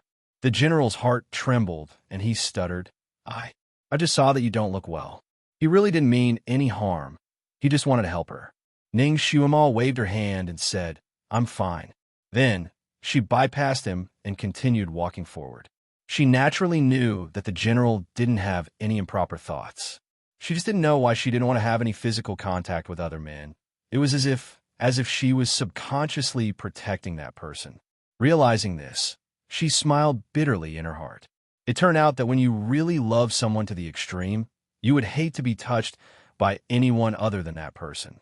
Originally, she was so free and unrestrained in the modern world and always walked with her good friends shoulder to shoulder. Now, she couldn't help but become a chaste woman in ancient times, of course. This thought just flashed in her mind. Now is not the time to think about these messy things. Fortunately, we didn't come out just now. It turns out that guy's been waiting for us here. Marshal Lung still had some lingering fear when he thought about it. That's true. Was the earthquake just now? For what that guy said, it seems that his array in the west was destroyed. Did His Majesty send someone else to find the exit? Maybe. After all, there are only a few of us here.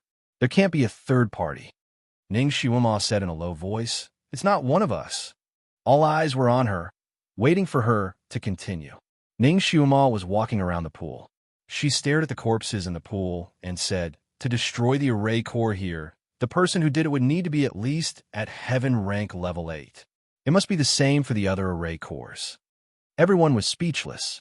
The top masters in the underworld were only at heaven rank level 7, not level 8. In the entire 6 realms, there were only 4 or 5 people who could reach this level. The former Divine Lord, the current Demon Lord, the demonized Lord Overlord, the Sky Emperor, and Yi Tianli. Before they were injured, the Divine Lord had disappeared, and the Demon Lord was here. Luo Jiuqian wouldn't destroy their array. Could it be the missing Sky Emperor or Yi Tianli? Everyone was bewildered, but they also breathed a sigh of relief. In any case, it was better to have one more helper than one more enemy, especially with such a powerful helper. Everyone's spirits were lifted. Ning Xuema said, "Don't worry about who the helper is. Let's destroy this place first." Everyone present had been on the battlefield for a long time. They were used to seeing corpses, so they didn't have much of a reaction when they saw the pile of corpses in the pool. Just looking at the expressions of those corpses made his scalp tingle. How much did he have to suffer to die so miserably? Luo Jiuqian was a demigod, wasn't he? How could he be 100 times more ferocious than a normal demon after being demonized? No one dared to waste any more time. Following Ning Xuema's instructions, they stood in all 4 directions of the pool, ready for battle. After Ning Xuema gave a few simple instructions, she flew up and circled around the pool. The sky splitter in her hand slammed on each corpse, causing each corpse to turn around and face the center of the pool. Although Ning Xuema had never seen the layout of this array core, she vaguely remembered that when she was a secret agent in the modern era, she got a tattered book in Miaojiang. It recorded some ancient evil array diagrams. At that time, she flipped through it out of boredom. Her memory was so good that she could remember most of it.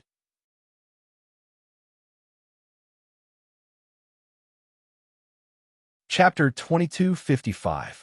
Because the method of setting up the array was too evil, she did not think that she would need to use it in the future.